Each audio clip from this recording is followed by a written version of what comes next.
Abra, por favor. Ustedes Empecé a grabar. me imagino que tienen una presentación y les pido el favor que sigan adelante. Eduardo y Luis Fernando.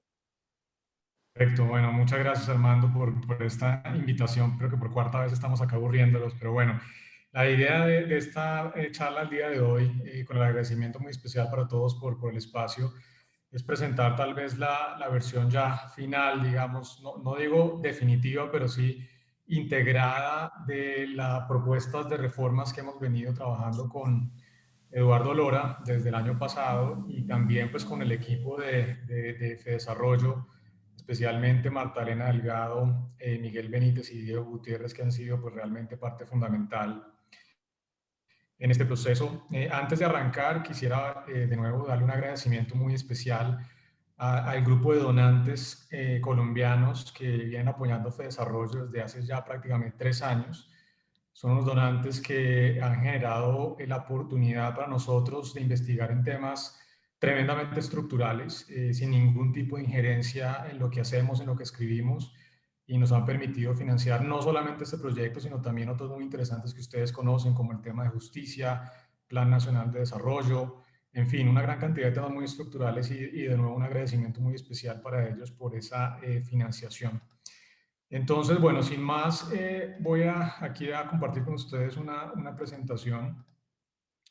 La idea un poco es arrancar en esta presentación como si no hubiéramos discutido mucho.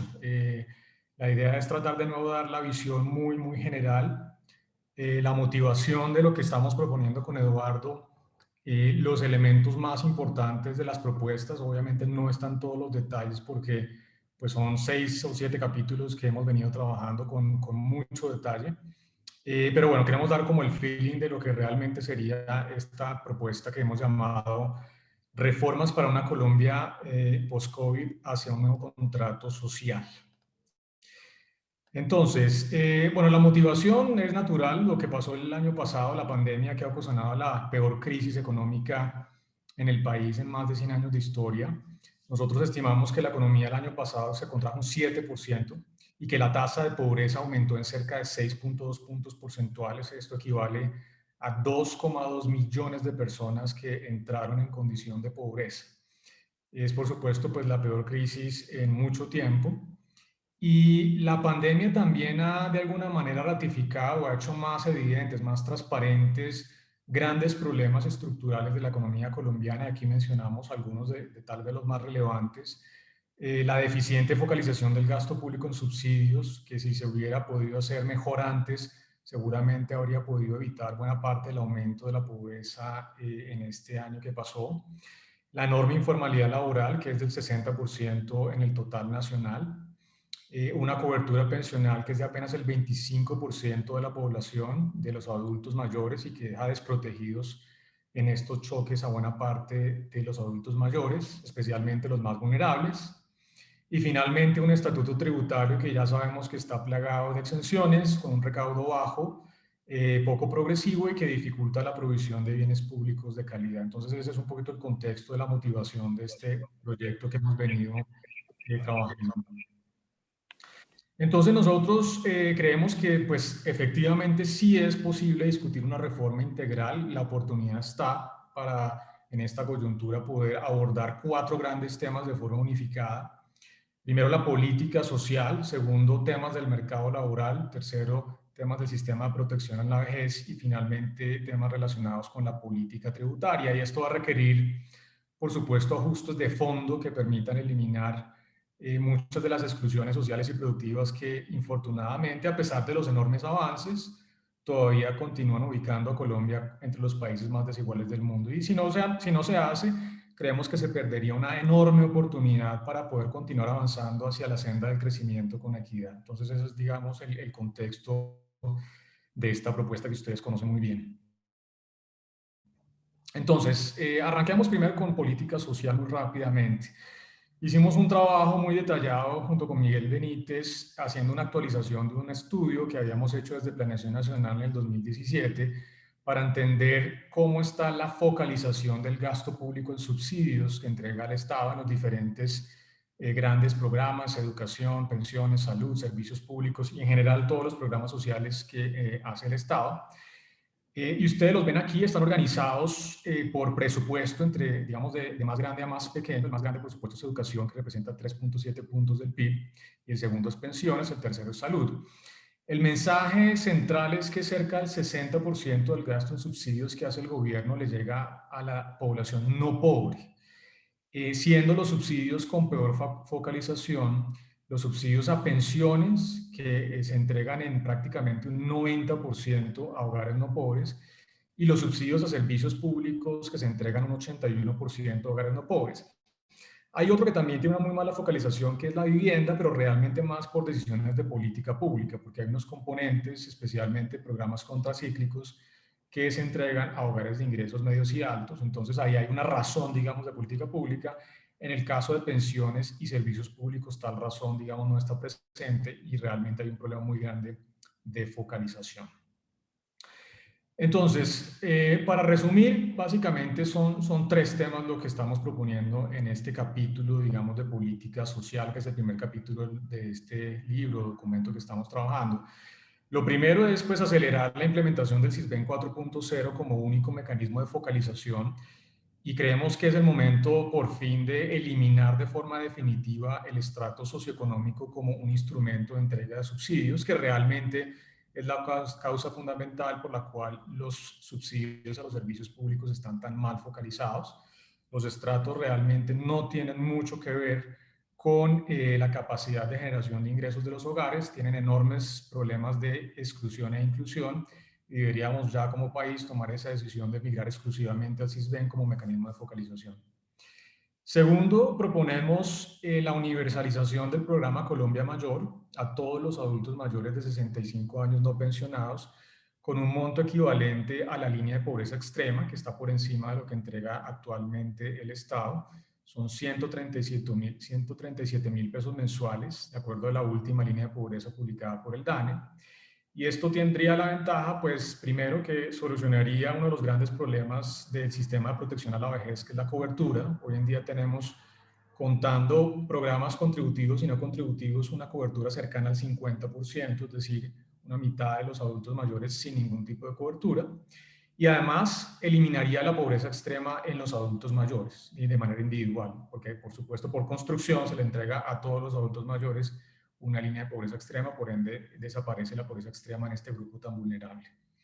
En tercer lugar, proponemos la creación de una renta mínima de monto fijo para los hogares en situación de pobreza y pobreza extrema, es decir, una renta de inclusión focalizada, que estimamos podría ser de una cuarta parte de la línea de pobreza extrema, es decir, alrededor de 35.000 pesos mensuales, lo que, de acuerdo con nuestros cálculos, reduciría la pobreza en 3.2 puntos porcentuales, es decir, más o menos la mitad de lo que estimamos fue el aumento de la pobreza en el 2020. Y ahí hablamos también en el documento de que hacia adelante, en la medida que continúen las mejoras de instrumentos de focalización, por ejemplo, a través de registros administrativos, de declaraciones universales de renta, podríamos tener cosas mucho más costo eficientes, pero por ahora esa es la propuesta, digamos, que estamos haciendo. En términos de reformas a la protección en la vejez, hacemos una cosa bastante sustancial y que ya Eduardo tal vez les había comentado algunos lineamientos de esto hace algunos meses. Proponemos la eliminación de las contribuciones obligatorias a pensión, sustituyendo el sistema actual por un esquema de pilares, donde tendríamos 3 pilares que ustedes ven acá. El primer pilar sería un primer pilar gratuito que va en línea con lo que acabamos de comentar, y por esto hablamos de que la importancia de pensar esto de manera integrada. Esto es un tema, digamos, de una reforma social, pero también de protección a la vejez, en donde este primer pilar sería gratuito y de cobertura universal con beneficios definidos, exactamente igual a lo que acabamos de hablar, a la universalización de Colombia Mayor, que entregaría una línea de pobreza extrema para todos los adultos mayores de 65 años. Es básicamente el equivalente al programa social que acabamos de discutir. El segundo pilar sería un pilar voluntario de pensiones de las empresas, en donde empresas y trabajadores quedarían en plena libertad para decidir en negociaciones, ojalá colectivas, un programa de ahorro para la vejez, Aquí mencionamos o enfatizamos el tema colectivo porque esto también habla de la necesidad de fortalecer organizaciones sindicales y ese tipo, digamos, de mecanismos de negociación colectiva que se ha visto como uno de los elementos que ha generado altas desigualdades entre ingresos de capital e ingresos de trabajo. Y también pensamos que se deben abrir la competencia hacia múltiples mecanismos de ahorro e inversión, es decir, no solamente las AFP, sino en general cualquier tipo de mecanismo de ahorro e inversión que incentive la competencia sin ningún tipo, digamos, de restricción o de regulación por parte del Estado en materia, por ejemplo, de rentabilidades mínimas.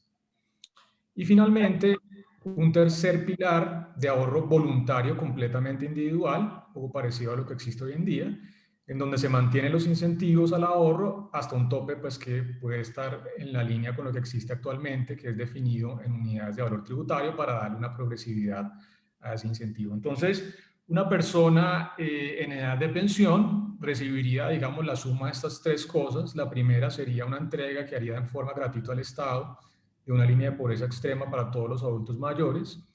Y se le añadiría la renta vitalicia o el ahorro programado equivalente a el ahorro que está en este programa voluntario con las empresas y, por supuesto, en el ahorro que la persona hizo de manera individual y voluntaria. Esa sería, digamos, la pensión o el ahorro, digamos, para la vejez. En términos de la transición, por supuesto, no se tocan derechos adquiridos y también las expectativas de derechos adquiridos, que ha sido uno de los temas de discusión con la Corte Constitucional. Y en ese sentido, pues se mantienen las condiciones actuales para los hombres mayores de 52 años y las mujeres mayores de 47, es decir, 10 años de transición. Y para el resto de personas se propone entregar una indemnización sustitutiva al resto de cotizantes pagando incluso una tasa de interés real positiva. Creemos que tal vez, pues ya sabemos de los problemas de regresividad de la indemnización sustitutiva que entrega solamente los aportes actualizados por inflación.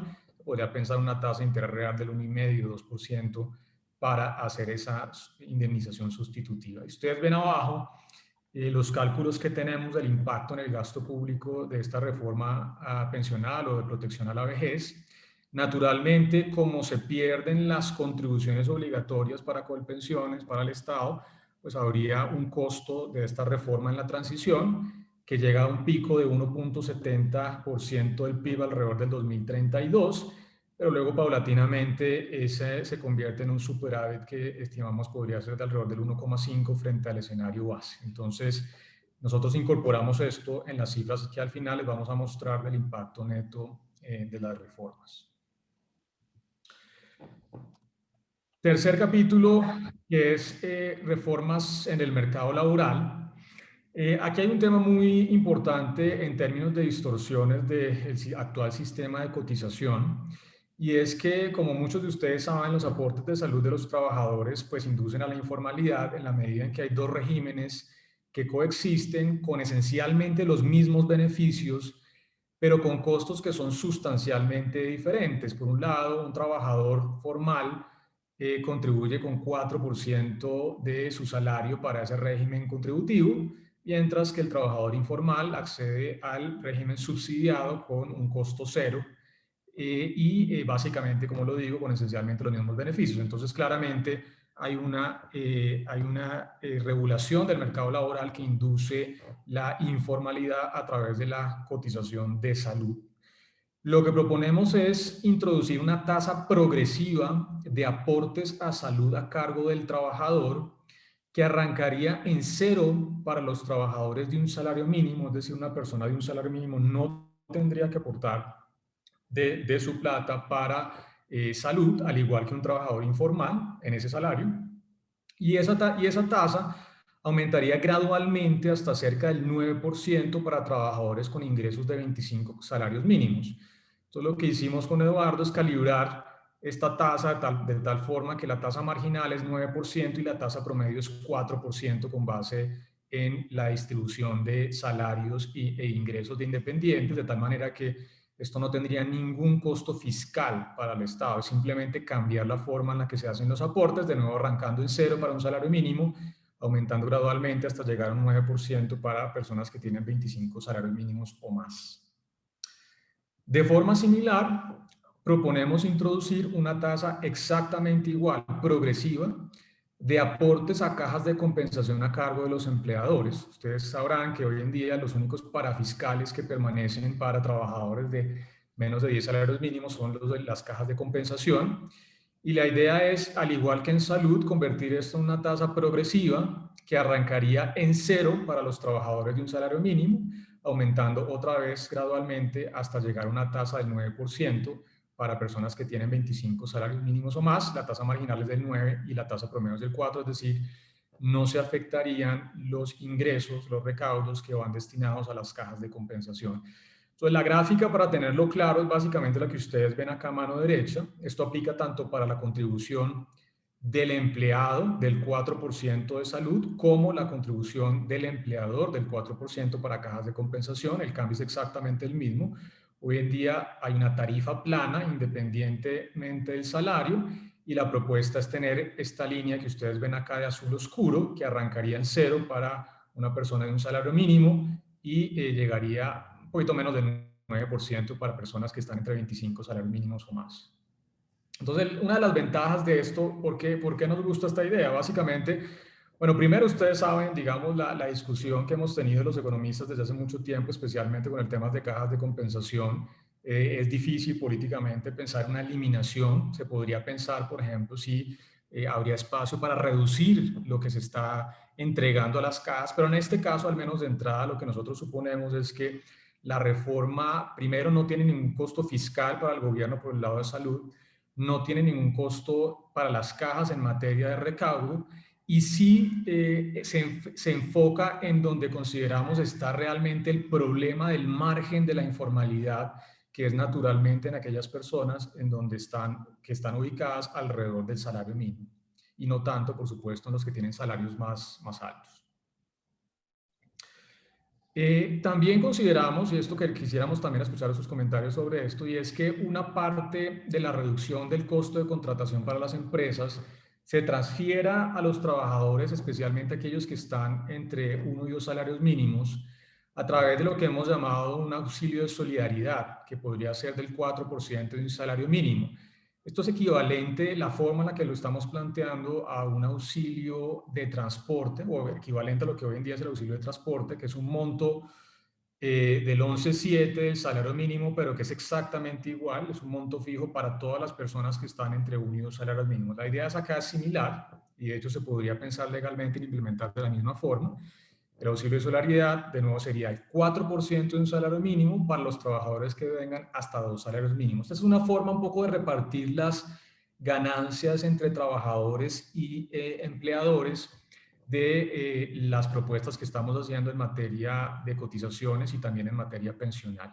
Entonces, la combinación de estas reformas en materia laboral y pensional implicaría que hay un aumento del salario disponible para un trabajador que gana un salario mínimo de hasta el 13%. Ponemos hasta el 13% porque, por supuesto, el trabajador podría decidir ahorrar una parte de ese salario adicional disponible. Y una disminución en el costo para la empresa de hasta el 8%, incentivando así la generación de empleo formal. Entonces, para verlo un poquito más claro, les vamos a mostrar 2 ejemplos de cómo funciona esto hoy en día y cómo quedaría con esta propuesta. Lo que ustedes ven acá es cómo funciona el caso de la contratación de un empleado que gana un salario mínimo. Lo que ustedes ven a mano izquierda es la situación actual y a mano derecha la reforma que estamos proponiendo. Entonces, a mano izquierda está el salario mínimo, que está en 909.000 pesos. De ese salario mínimo, hoy en día al trabajador le descuentan 4% de pensiones y 4% de salud, lo que le da un salario disponible para gastar de 836.000 pesos. Por otro lado, a partir de los 909.000 pesos, el empleador tiene que pagar 0,5 para un riesgo 1 de riesgos laborales, 9,3 de cesantías e intereses de cesantías, 8,3 de primas, 4,2 de vacaciones, 11,7 de auxilio de transporte. Eso suma 34% del salario mínimo. Y el 16 restante, para un total de 50%, es pensiones y cajas de compensación familiar. Entonces, la idea en este caso, como les contábamos antes, es mantener todo lo que ustedes ven aquí en el color rosado, tal vez, eliminar los aportes a cajas de compensación y compensar una parte de esto como un auxilio de solidaridad para los trabajadores que están entre 1 y 2 salarios mínimos, y eliminar los aportes a pensiones. Entonces, en la práctica, el tamaño de esta reforma en materia de costos de contratación de mano de obra formal sería muy similar a la reforma del 2012, que recordemos redujo en 13.5% puntos porcentuales los costos de contratación de mano de obra formal. En este caso, para una persona en un salario mínimo, la reducción sería de 12 puntos porcentuales, que en términos de costos para las empresas implicaría una reducción del 8% de contratar a un trabajador en un salario mínimo. Para el trabajador implicaría un aumento de su salario disponible del 13%, que son los 8 puntos de pensiones y salud más el 4% del auxilio de solidaridad. ¿Cómo quedaría una persona de 2 salarios mínimos? Es un poquito distinto porque recordemos que las tarifas que proponemos son progresivas. Entonces, una persona de 2 salarios mínimos aportaría 4,5 de salud, un poquito más alto de lo que aporta hoy en día. Y la empresa tendría que aportar también algo un poquito más que lo que aporta hoy en día, que no sería 4% para cajas de compensación, sino 4,5%. En este caso, el auxilio de solidaridad es 2%, porque recordemos que es fijo, va solamente hasta 2 salarios mínimos, lo que implicaría que para una persona de 2 salarios mínimos, el aumento en el salario disponible sería del 6%, pasaría de 1.672.000 pesos a 1.772.000, y a la empresa igual se le reducirían sus costos en 6%, los costos totales, frente a lo que paga actualmente en puntos porcentuales sería 11.5 puntos porcentuales. Entonces, esta es la propuesta. Obviamente uno puede hacer esto para trabajadores, digamos, de más altos salarios, pero realmente el énfasis, por supuesto, está en este tipo de trabajadores en donde consideramos que el margen de formalidad e informalidad es más relevante. Finalmente, en el último capítulo que tiene que ver con la política tributaria, arrancamos con un tema que todavía nos falta por concretar aún más, pero les damos un resumen del tipo de cosas que estamos primero midiendo y también proponiendo con base en los expertos que hemos tenido reuniones con ellos. Primero es que pues, la evasión de los impuestos realmente es sustancial. Nuestros cálculos nos indican que la evasión es de alrededor del 8% del Producto Interno Bruto. Ustedes ven aquí la desagregación, más o menos estimamos una evasión del 1,1% del PIB en renta de personas, 5,7% del PIB en renta de empresas y 1,2% del PIB en el IVA. Esto con base en la comparación de las cifras que deberían darse dado lo que tenemos en cuentas nacionales. Algunas de las medidas posibles contra la evasión, aquí ustedes ven la lista, tienen que ver con cosas como, por ejemplo, la forma en que las empresas y las personas realizan y reportan sus transacciones, los mecanismos que usan para influir a los legisladores en el proceso de expedición de las normas tributarias, es decir, los mecanismos de lobby, la forma como la DIAN y otras entidades oficiales manejan información que podría utilizarse para detectar la evasión, todo el tema de inteligencia artificial y compartición de información, el uso de bases de datos y registros administrativos, los esfuerzos para fiscalizar y castigar a los evasores, la práctica de las profesiones de contador y asesor tributario, en donde hay oportunidades para también disminuir los incentivos a la elusión tributaria, y por supuesto todo lo que tiene que ver con las prácticas de operación y de manejo de recursos humanos de la DIAN, en donde hay posibilidades para fortalecer administrativamente la institución. Estos son algunos de los elementos que tenemos en este capítulo de evasión. Pasando al componente de empresas, de personas jurídicas, aquí ustedes ven un resumen de tal vez los elementos más importantes. Lo primero, la eliminación de las exenciones sectoriales. Ya la comisión que ha convocado al gobierno nacional seguramente va a hablar mucho más en detalle de esto, pero realmente hay que generar un estatuto tributario mucho más simple, transversal y horizontal y equitativo. Esto incluye, entre otras cosas, la revisión y eventual eliminación de los mecanismos de zonas francas, especialmente los unipersonales, que en la práctica son regímenes tributarios preferenciales con una competencia desleal para los productores locales que están sujetos al régimen general. Y bueno, yo que estuve en el gobierno sí conocí a fondo el tema de zonas francas, especialmente las unipersonales realmente no tienen mucho sentido y consideramos que ese tipo de mecanismos se deberían eliminar. Y finalmente, consideramos que también se debe eliminar el descuento del ICA pagado a nivel territorial contra el impuesto de renta. Es una medida que genera incentivos perversos a aumentar las tarifas del ICA a nivel local, en detrimento del recaudo de renta a nivel nacional, que además tiene un costo fiscal estimado del 0,5% del Producto Interno Bruto a partir del próximo año. Así que eso hace parte también fundamental de una reforma que podría generar recursos importantes hacia adelante. En términos de personas, lo que proponemos es primero reducir el rango exento de declaración de renta a la mitad para ampliar, por supuesto, la base gravable y fomentar la cultura tributaria. Incluso a pesar de esta reforma, todavía nos faltará mucho camino por recorrer como país para aumentar las bases gravables y tener algo más similar como otros países de nivel similar de desarrollo. Segundo, planteamos limitar las deducciones al 10% de los salarios y el 25% de los ingresos de los independientes, manteniendo los topes actuales en unidades de valor tributario para hacer más progresivo este tipo de medidas.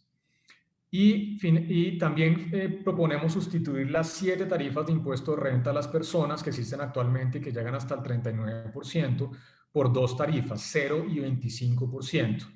Esto suena como que generaría una reducción de la tributación, pero no es así porque las tarifas arrancan muy bajo en 19%.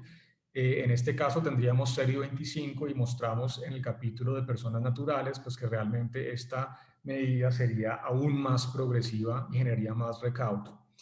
Proponemos también que las rentas de capital y los dividendos sean grabados a una tarifa general del 25%, pero por supuesto también conociendo que las empresas pagan renta de esos dividendos, proponemos que se pueda deducir el impuesto a cargo del que se pueda deducir del impuesto a cargo del impuesto pagado por las empresas al momento de entregar esos dividendos, pero consideramos que se deben unificar todo tipo de rentas de trabajo, de rentas de capital, rentas por concepto de dividendos en una única cédula y que se puedan gravar a la misma tarifa del 25%. También planteamos que las pensiones sean sujetas al pago de impuesto de renta, esto como un mecanismo de solidaridad intrageneracional, tributando de acuerdo con las condiciones de cualquier otro ingreso laboral, y esto eliminaría una exención que mostramos en el capítulo de personas naturales que favorece especialmente a las personas de más altos ingresos.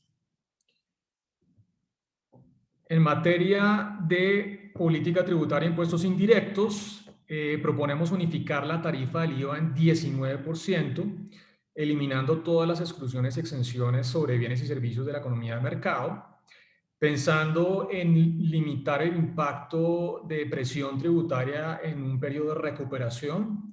Estamos preliminarmente proponiendo que esta medida se implemente gradualmente en 3 años, es decir, que los exentos y excluidos que hoy están con tarifa cero pasen a tener una tarifa del 6% a partir del próximo año, del 13% a partir del 2023 y del 19% en 2024 para llegar a esa tarifa única general. Y de nuevo, básicamente lo hacemos para morigerar en el tiempo la presión tributaria de la propuesta que estamos haciendo. Segundo, consideramos importante continuar con la compensación del IVA para los 2 primeros deciles de ingreso. En la medida en que se haga gradual, podría también pensarse a la vuelta de los 3 años tener ya la compensación no solamente para los 2 primeros deciles, sino también para los 4 deciles. La compensación para los 2 primeros deciles estimamos que sería de alrededor de 85.000 pesos mensuales, lo que tendría un costo anual de alrededor de 0.3 del PIB. Y consideramos también importante continuar dando señales de política pública para corregir algunas externalidades, por ejemplo, revisar la posibilidad de aumentar el impuesto al carbono, así como introducir impuestos a las bebidas azucaradas y en general las comidas no saludables. Esto es el cuadro que resume el impacto fiscal neto de las reformas. Está dividido en 2 partes. La primera, la parte de ingresos, y segunda, la parte de gastos de todas las 4 dimensiones que acabamos de estudiar. Primero, en términos de personas naturales, aquí están los cálculos que tenemos de la limitación de exclusiones, de gravar las pensiones, de reducir el umbral y unificar tarifas en 25%. Eso estimamos que puede dar alrededor del 1,2% del Producto Interno Bruto. Aumentar la tarifa de dividendos al 25%, estimamos que podría dar alrededor del 0.1% del Producto Interno Bruto. En términos de personas jurídicas, eliminar las exenciones, incluyendo la revisión de algunos de los que son ingresos no constitutivos de renta, podría dar alrededor del 0.2 del PIB. Eliminar el descuento del ICA, como ya les había contado, da 0.5 del PIB. Y medidas de antievasión que tenemos que profundizar y precisar, pero estimamos que podrían dar alrededor del 0.1% del Producto Interno Bruto. Eso junto con las medidas de los impuestos indirectos del IVA, que recordemos estamos por ahora proponiendo que se haga gradual, esa generalización daría 1.3 del PIB en el próximo año, 2.6 en el 2023 y 3.9 en el 2024. Entonces el aumento en el recaudo tributario sería 3.5 en el próximo año, 4.8 en el 23, 6.1 en el 24 y 6.1 de ahí en adelante. Por el lado del gasto, de las propuestas de reforma que estamos planteando, hay tres cosas que cuestan fiscalmente. Lo primero es la reforma pensional, en la medida en que se eliminan las contribuciones obligatorias. Eso podría costar alrededor del 0.6, 0.7% del Producto Interno Bruto. Colombia Mayor, la universalización en 137.000 pesos mensuales podría costar más o menos alrededor de 0.3% del Producto Interno Bruto. Y la renta mínima de inserción, que recordemos es una renta de monto fijo de 35.000 pesos mensuales, focalizada en las personas más pobres, podría costar alrededor del 0.6 del PIB. Es decir, el gasto sería más o menos 1.6 del PIB. Lo de pensiones varía en el tiempo, aquí estamos poniendo un poquito los promedios, ya les mostré la senda al principio, pero el impacto neto entonces sería de un aumento en el recaudo tributario neto del próximo año del 1.9% del PIB, en el 2023 del 3.2 y en el 2024 en adelante alrededor del 4.4, 4.5 del Producto Interno Bruto. Esos son los impactos que estamos estimando. ¿Por qué consideramos que estas reformas conducen hacia un nuevo contrato social? Que fue un poco el subtítulo que les presentamos en la introducción. Primero porque estamos implementando un ingreso mínimo universal para el adulto mayor, que como les comentábamos al principio, resuelve el problema de cobertura de nuestro sistema de protección a la vejez y elimina la pobreza extrema en los adultos mayores, que es un grupo especialmente vulnerable y hoy en día completamente desprotegido, o al menos la mitad de ellos. Se crea además la renta mínima de monto fijo, esta renta de inclusión para hogares en condición de pobreza, en 35.000 pesos mensuales, que reduciría la pobreza en 3.2 puntos porcentuales, reversando la mitad del aumento de la pobreza observada en el 2020, que estimamos así fue. Tercero, se focaliza mejor el gasto público en subsidios, reduciendo sustancialmente la regresividad del subsidio en pensiones y además la de servicios públicos, que como les contaba también tiene un problema muy grande de focalización. Se reducen también sustancialmente los incentivos a la informalidad, estableciendo tarifas progresivas de cotización a salud, que elimina este problema de la distorsión entre el régimen contributivo y subsidiado alrededor del salario mínimo, y también tarifas progresivas de cajas de compensación, reduciendo el costo de contratación de mano de obra formal, especialmente para las personas alrededor de un salario mínimo. Y finalmente planteamos un estatuto tributario más equitativo y progresivo, que aumenta sustancialmente el recaudo y que mejora la capacidad del Estado para proveer bienes públicos. Así que esa es la propuesta que les hemos traído para el día de hoy. Muchísimas gracias por la atención y muy atentos a los comentarios que puedan tener. Bueno, muchísimas gracias, Luis Fernando y Eduardo. Pues supremamente interesante. Como habían prometido, es una reforma global, ambiciosa, que toca muchísimos de los temas que empezamos a discutir cuando empezó la pandemia, en las primeras reuniones, con la presentación de Eduardo, con la presentación de Santiago Levi, y que responde en buena medida a las expectativas que se han generado sobre este trabajo. Yo creo que vamos a tener muchísimos comentarios. Ya veo que ha pedido la palabra Adolfo Meisel. Adolfo, adelante, por favor. Sí, bueno, muy claro, muy buena presentación, Luis Fernando y Eduardo. Yo tengo dos preguntas. La primera pregunta, cuando tú hablas del gasto en pensiones, representó un subsidio de 89.8 que se entrega. ¿Eso es gasto o subsidio o subsidio real? Esa es la duda que quisiera saber. Esa es la primera. Y dos, ¿qué piensan ustedes sobre impuesto al patrimonio? Digamos, porque, pues, no sé, Realmente en un país con unas desigualdades tan profundas como esta, valdría la pena abrir la discusión sobre el impuesto al patrimonio. Yo quisiera ver la reacción de ustedes sobre eso. Claro que sí. A ver, muchas gracias. No sé si quieres, Armando, que contestemos de una vez preguntas. Eh, a ver, recojamos Hernando Zuleta y Alejandro Linares. Vamos porque hay muchas manos levantadas. Entonces apuntemos las dos preguntas de Adolfo. Hernando, adelante. Gracias. Dos preguntas muy cortas. La primera es más una sugerencia y es un análisis de equilibrio para tener un estimativo del efecto que las propuestas sobre mercado laboral tendría sobre el equilibrio en el empleo. Y la segunda tiene que ver con impuestos piguyanos, por ejemplo, a bebidas azucaradas. Esos actualmente son impuestos regionales. Entonces, bueno, ¿cómo se manejaría eso? Muy bien. Alejandro, adelante. Muchas gracias, los felicito por la presentación, me parece que está muy clara y muy corta e importante. Tres preguntas. Uno, en relación al tema pensional, me pareció entender en el segundo tramo de hablar de regímenes pensionales especiales y digamos la preocupación que tengo ahí es que parte de los problemas pensionales tenían que ver con los regímenes especiales pensionales del sector público. Entonces, esa es mi primera pregunta. La segunda pregunta que tengo yo es, ¿cómo quedaría el tema de la cotización a salud de los pensionados? Porque, digamos, es un tema que se ha discutido mucho y creo que para mí la cotización en salud de los pensionados es la forma que encontramos de gravarlos sin poderles imponer un impuesto de renta, pero si uno les pone la renta, debería quitarles el aporte en salud.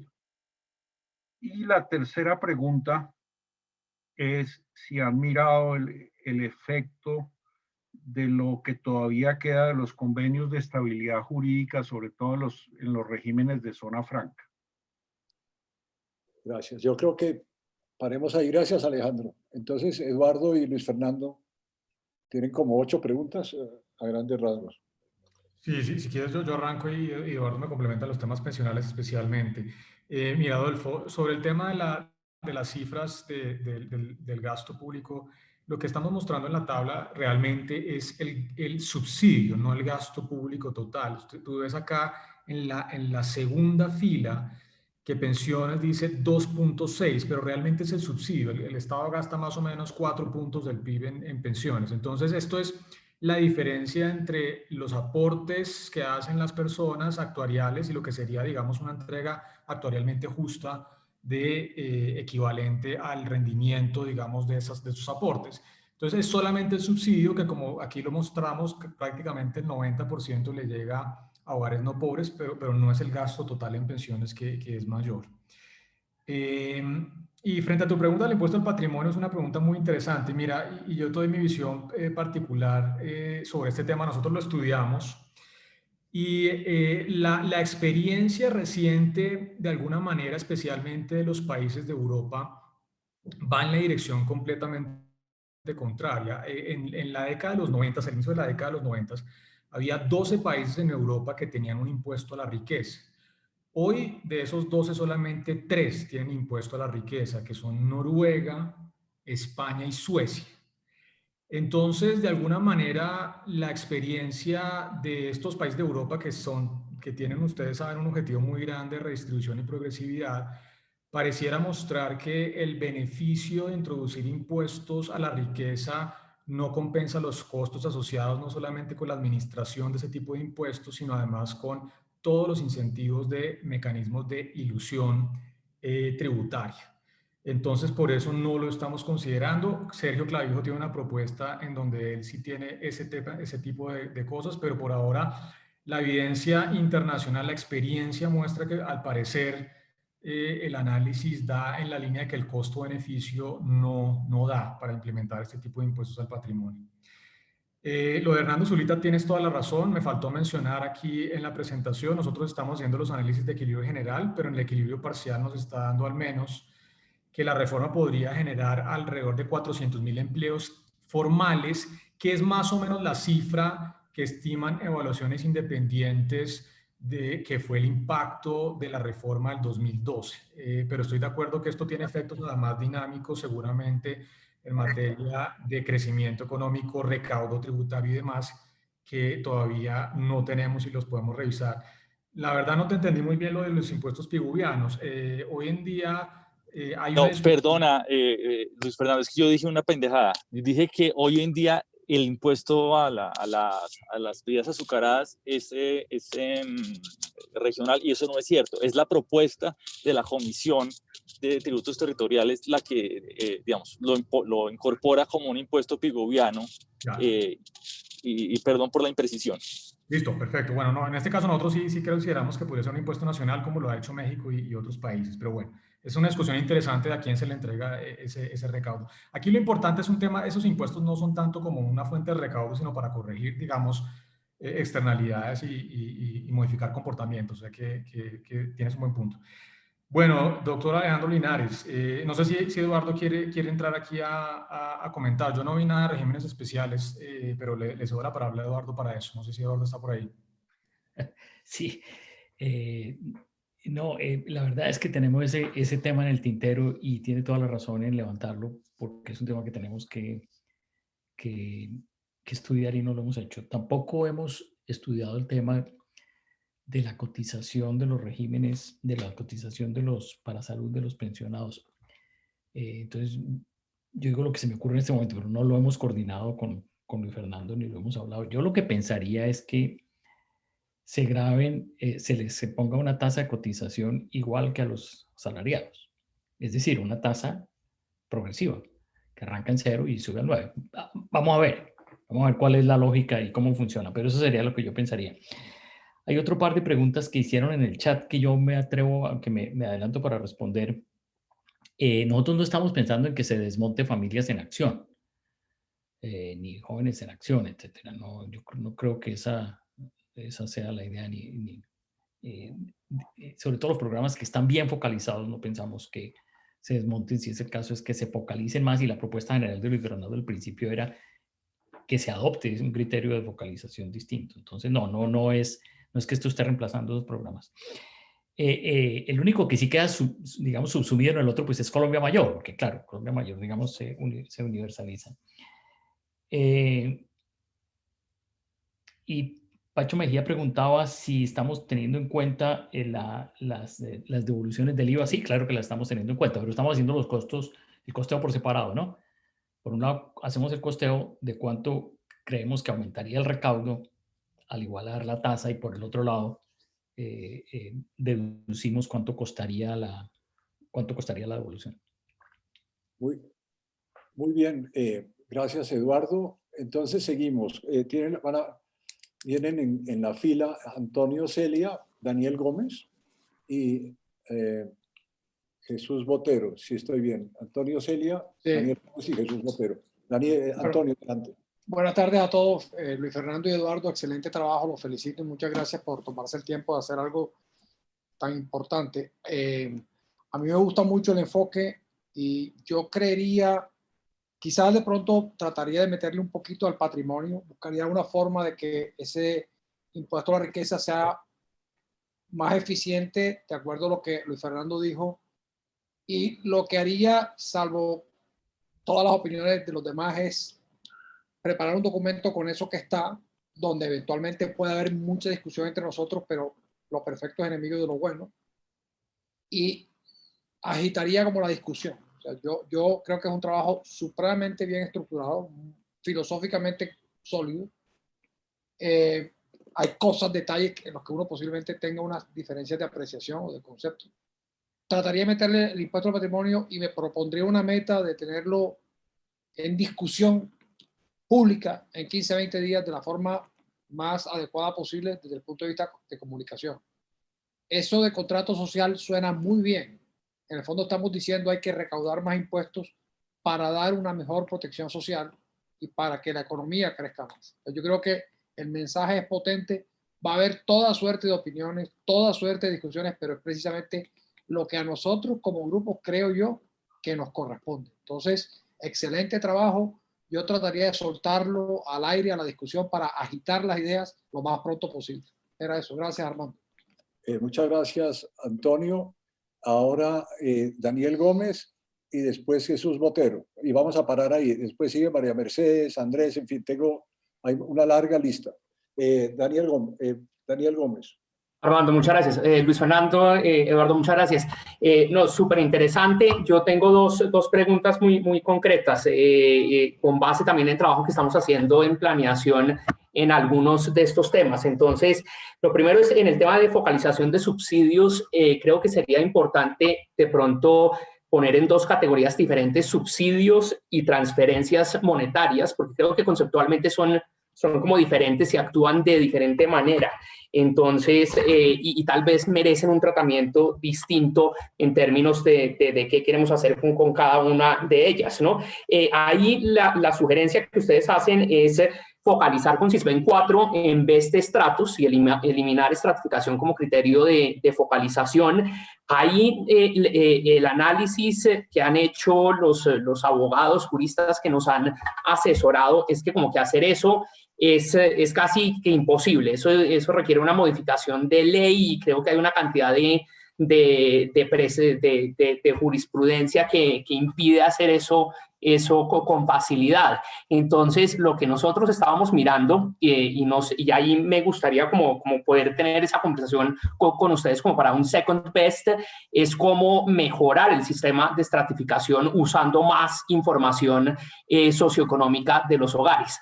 Esa es como una línea, o cómo han visto ustedes la factibilidad de realmente eliminar los estratos para focalización, para la asignación de subsidios de servicios públicos, ¿no?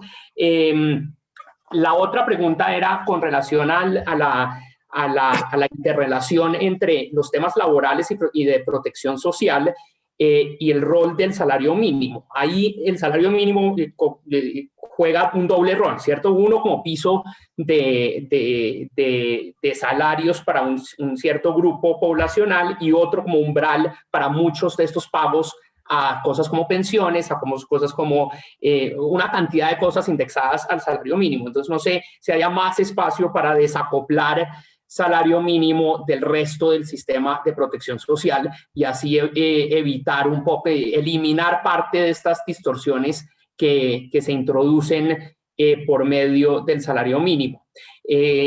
Y las dos noticias, pues para darles, que me alegra que ustedes lo sugieran. CISBEN 4 lo sacamos el 5 de marzo, entonces ya casi va a estar operativo completamente, y CISBEN 4 también va a ser pues el núcleo del registro social, que es toda esta idea de tener una base dinámica interoperable con registros administrativos, y eso, la idea es tener 70% de eso montado este año.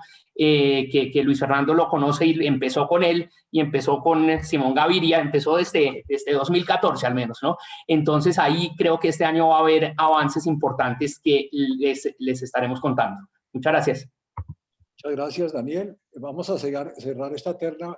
Jesús, me excusas, pero me ha pedido antes la palabra Luis Fernando Alarcón. Entonces voy a parar ahí y después seguimos con Jesús, María Mercedes y Andrés Escobar. Luis Fernando, adelante.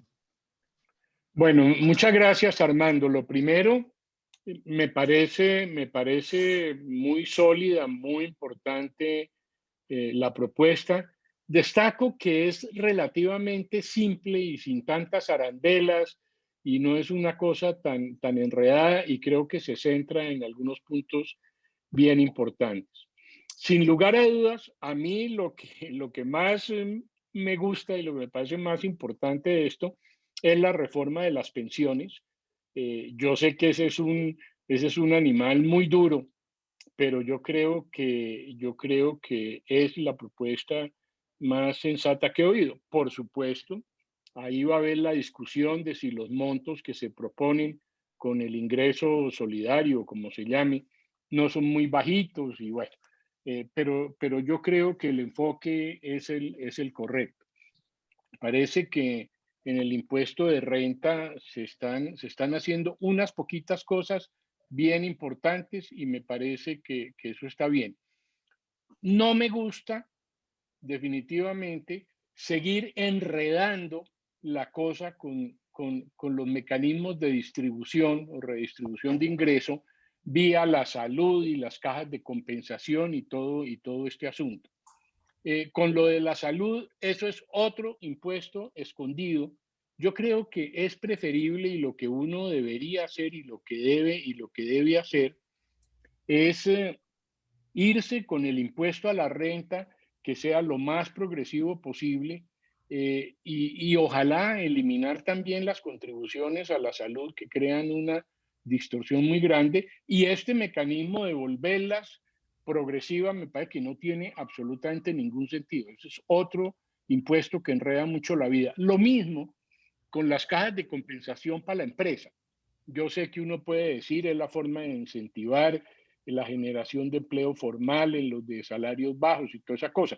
Pero, por ejemplo, aquí habría un gravamen alto, significativo para empresas con mano de obra ultra calificada.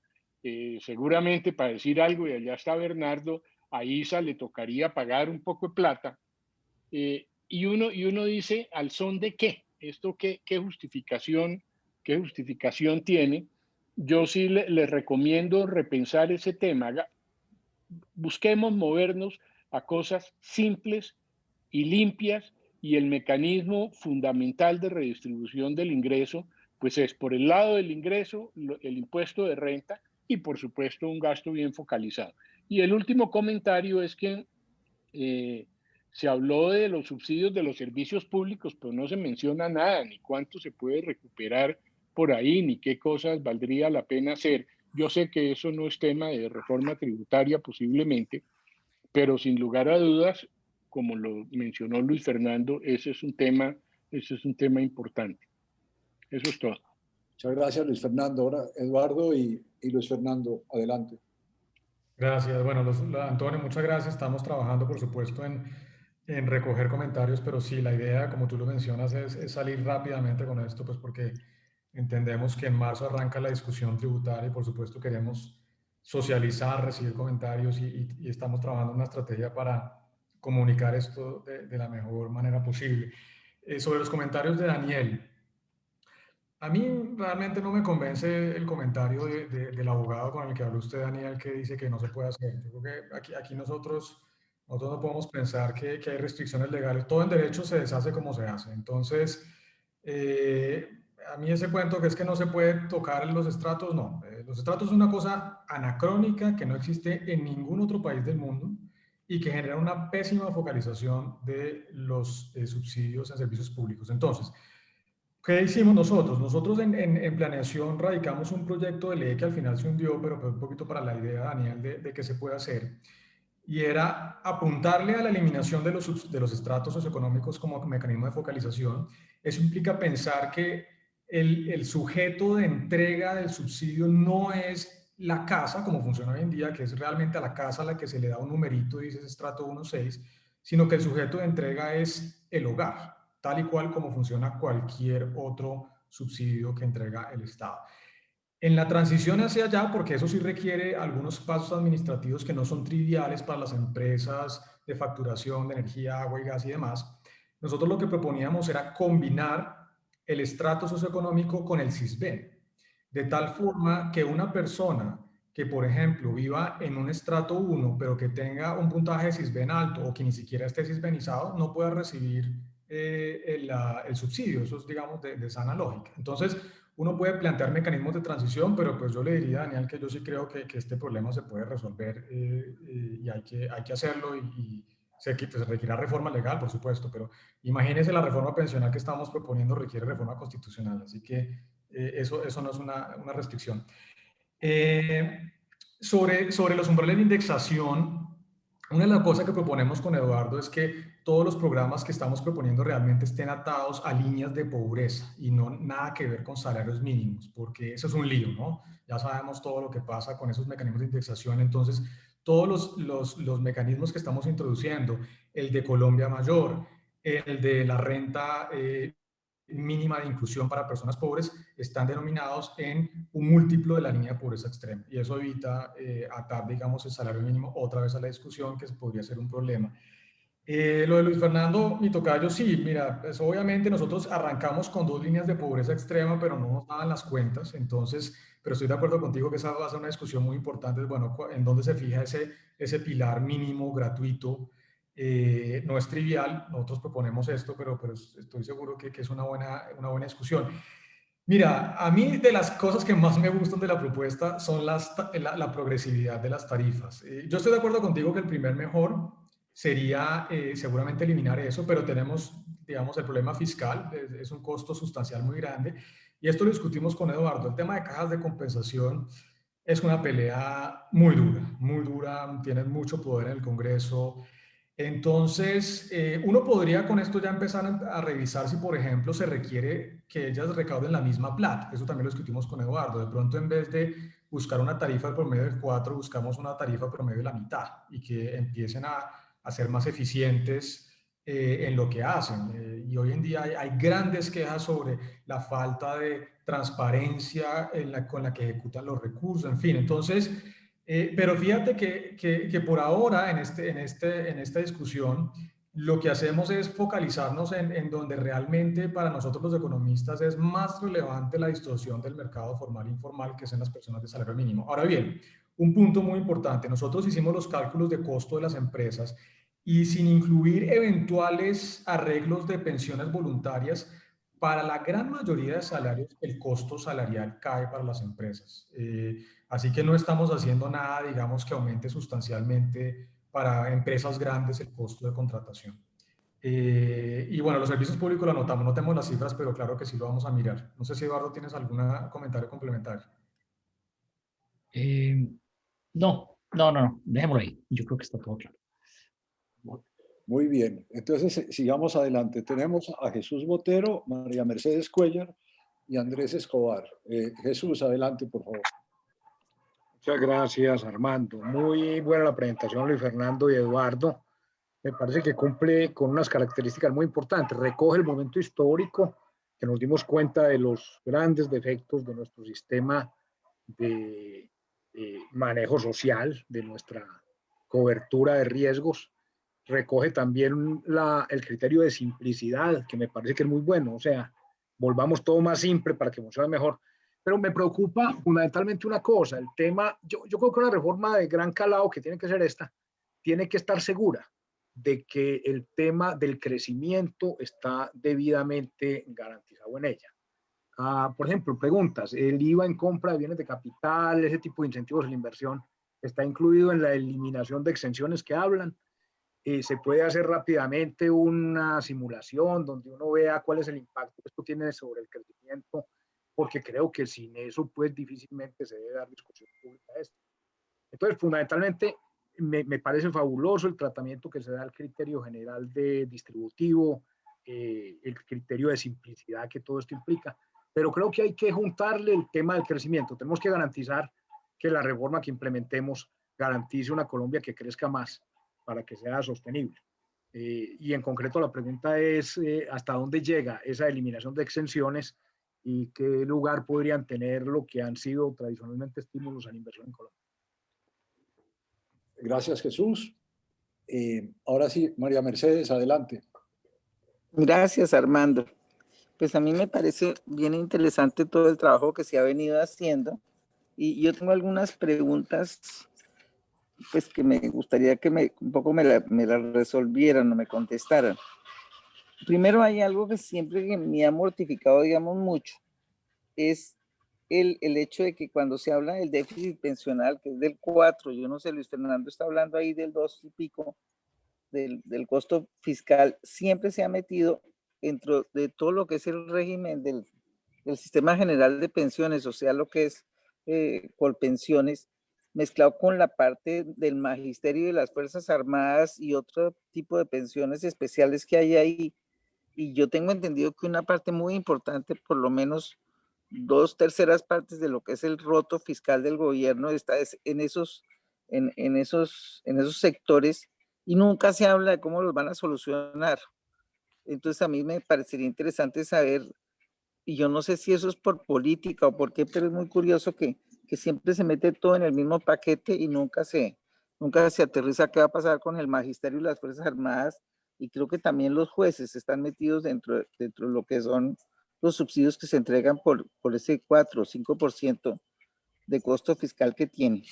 El otro punto que me parece interesante, que lo mencionó Alarcón, es con relación a que me parece un poco recovecuda las cosas, pero de golpe, en todo lo pensional, pero de golpe es por falta de sentarse uno y entenderlas mejor, pero sí me parece que hay un hueco grande, y es un problema que está hoy y que viene mucho tiempo atrás, que son los trabajadores independientes, que no son empleados. Entonces, al trabajador independiente, que yo no sé si lo quieran calificar como informal, pero tampoco es informal, tiene unos costos en materia de su seguridad social monumentales, ¿no? Si ustedes suman, porque en el caso del trabajador formal, del empleado, parte de esos costos los paga el empleador. En el caso del trabajador independiente, le toca todo a cargo del empleador, incluyendo el problema del impuesto a las ventas, que a veces se lo pasan a la persona y otras veces no, pero son unos costos monumentales que llevan a desincentivar totalmente que la gente pues trabaje como trabajador independiente, lo cual tampoco tiene sentido. Y el otro punto que también me intriga, es que siempre se habla de exención y de elusión en términos de los impuestos de personas naturales y jurídicas, pero nunca se precisa cuál es esa ilusión. Sería interesante también, o esa evasión, o esa cantidad de exenciones que hay. Yo la verdad, independientemente, por ejemplo, de golpe lo de las zonas francas, qué sé yo, o de los acuerdos ¿cómo se llaman los acuerdos esos en que se mantienen los impuestos? Uno no ve que haya tanto de eso. Sería interesante pues que se puntualizara un poco más. Y por último, que se mencionó el impuesto al patrimonio. A mí el impuesto al patrimonio me parece realmente un impuesto que tiene unos inconvenientes gigantescos, sobre todo para determinados tipos de poblaciones.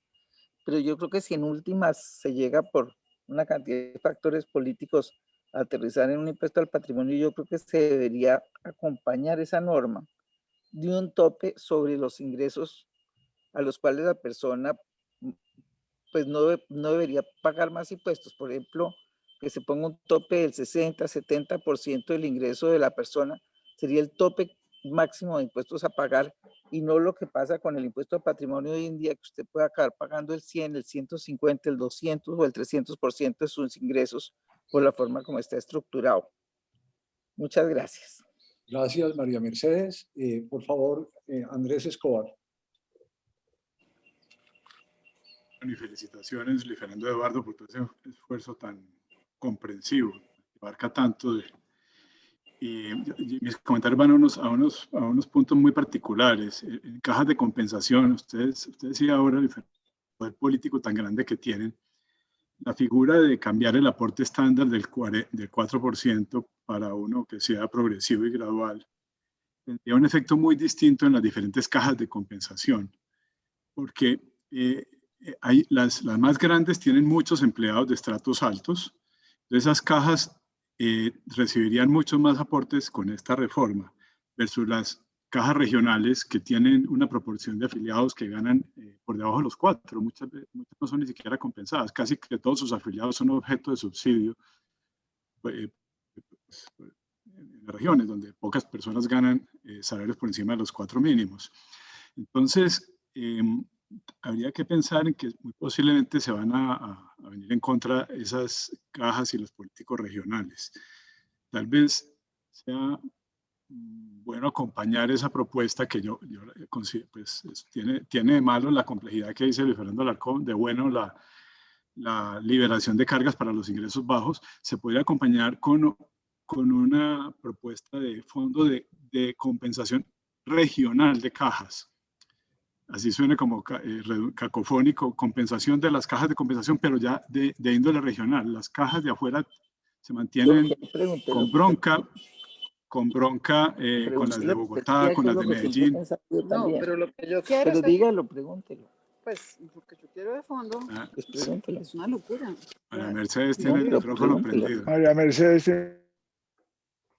Ya. Ya lo cerré, bueno, ya. Entonces, en pensar en cómo embellecer un poco la propuesta para que no se vengan encima los políticos regionales y como las cajas del centro son tan ricas, de pronto una compensación regional puede ayudar a eso.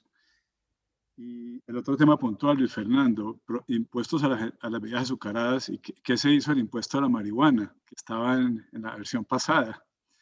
Ese tema es controversial, pero puede ser muy útil también, incluso desde el punto de vista de comunicaciones y de lo que se quiere generar de debate por estar en una crisis, que tal vez muchas personas no la sienten igual que nosotros, los economistas. Quería recordarles que en Estados Unidos la prohibición del alcohol terminó justamente por argumentos fiscales. En el año 32, 33, fue que se produjo por fin el balance político para volver a legalizar el alcohol, que estuvo 12 o 14 años prohibido, y eso pesó mucho. Entonces, tal vez sea un momento irrepetible el que estamos ahora para poder dar ese paso que ustedes en Desarrollo lo han estudiado mucho y lo tenían incluido en la propuesta que vimos hace como un mes. Gracias. Muchas gracias, Andrés. Eduardo, Luis Fernando, adelante. Nos estamos riendo con Eduardo porque hace una hora estábamos discutiendo justo ese tema. Y mira, lo que dijimos con Eduardo es no lo pongamos acá, pero mantengámoslo en el capítulo de impuestos piguvianos, porque nos da un poco de susto que toda la propuesta termine siendo, se desarrolle propone legalizar el cannabis recreacional, ¿no?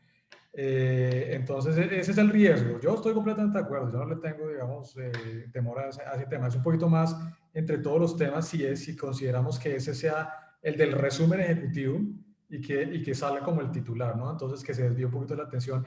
Pero sí lo tenemos, no lo hemos quitado y lo vamos a mantener en el capítulo que hacemos el análisis de impuestos piguvianos. Entonces, es un poquito más como de la estrategia de comunicación que todavía estamos tratando de revisar.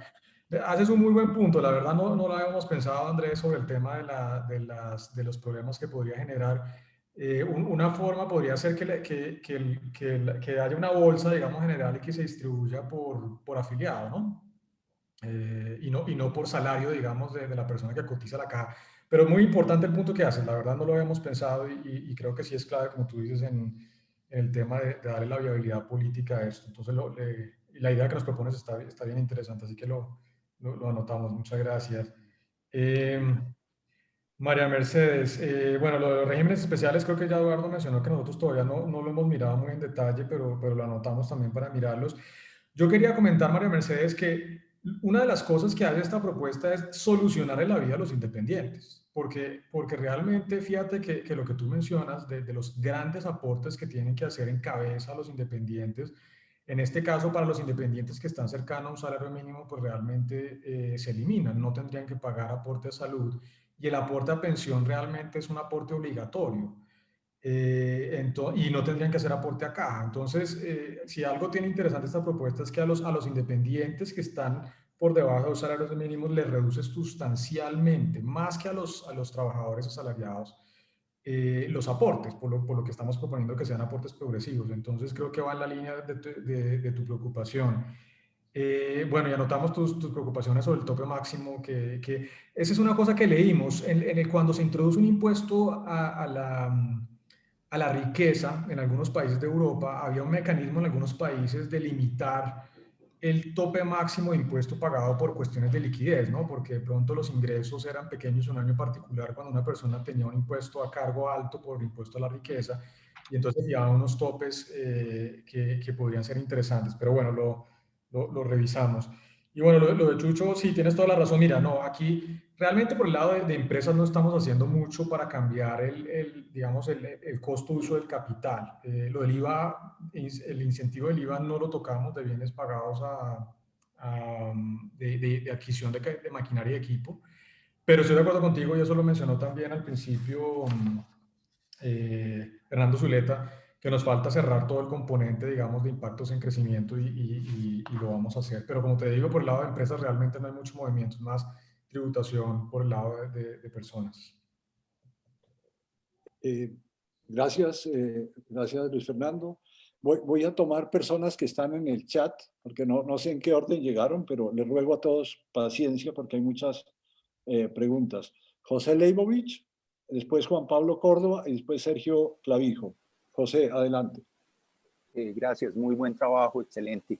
Solamente un par de comentarios sobre lo que sería el programa de adulto mayor y esta parte solidaria que tal vez en otra de las presentaciones se había comentado y lo vuelvo a tocar, y es por qué no se es un poco más generoso y se va más allá de la línea, del valor de la línea de pobreza extrema, porque si se va a vender como un nuevo contrato social, también creo que, o sea, 35,000 pesos, que es el valor, digamos, del tema de solidaridad, o el valor de la línea de pobreza extrema, pues obviamente son cifras muy, muy bajas. Y entonces, si se hace todo este esfuerzo, digamos, esa es simplemente mi pregunta o mi consideración, si no se podría plantear algo más generoso, dado que se está haciendo algo también muy grande en recaudo, etcétera. Gracias. Gracias, José. Juan Pablo, por favor. Bueno, aquí, pues primero, pues el trabajo es súper comprensivo y evidentemente hay muchísimo trabajo.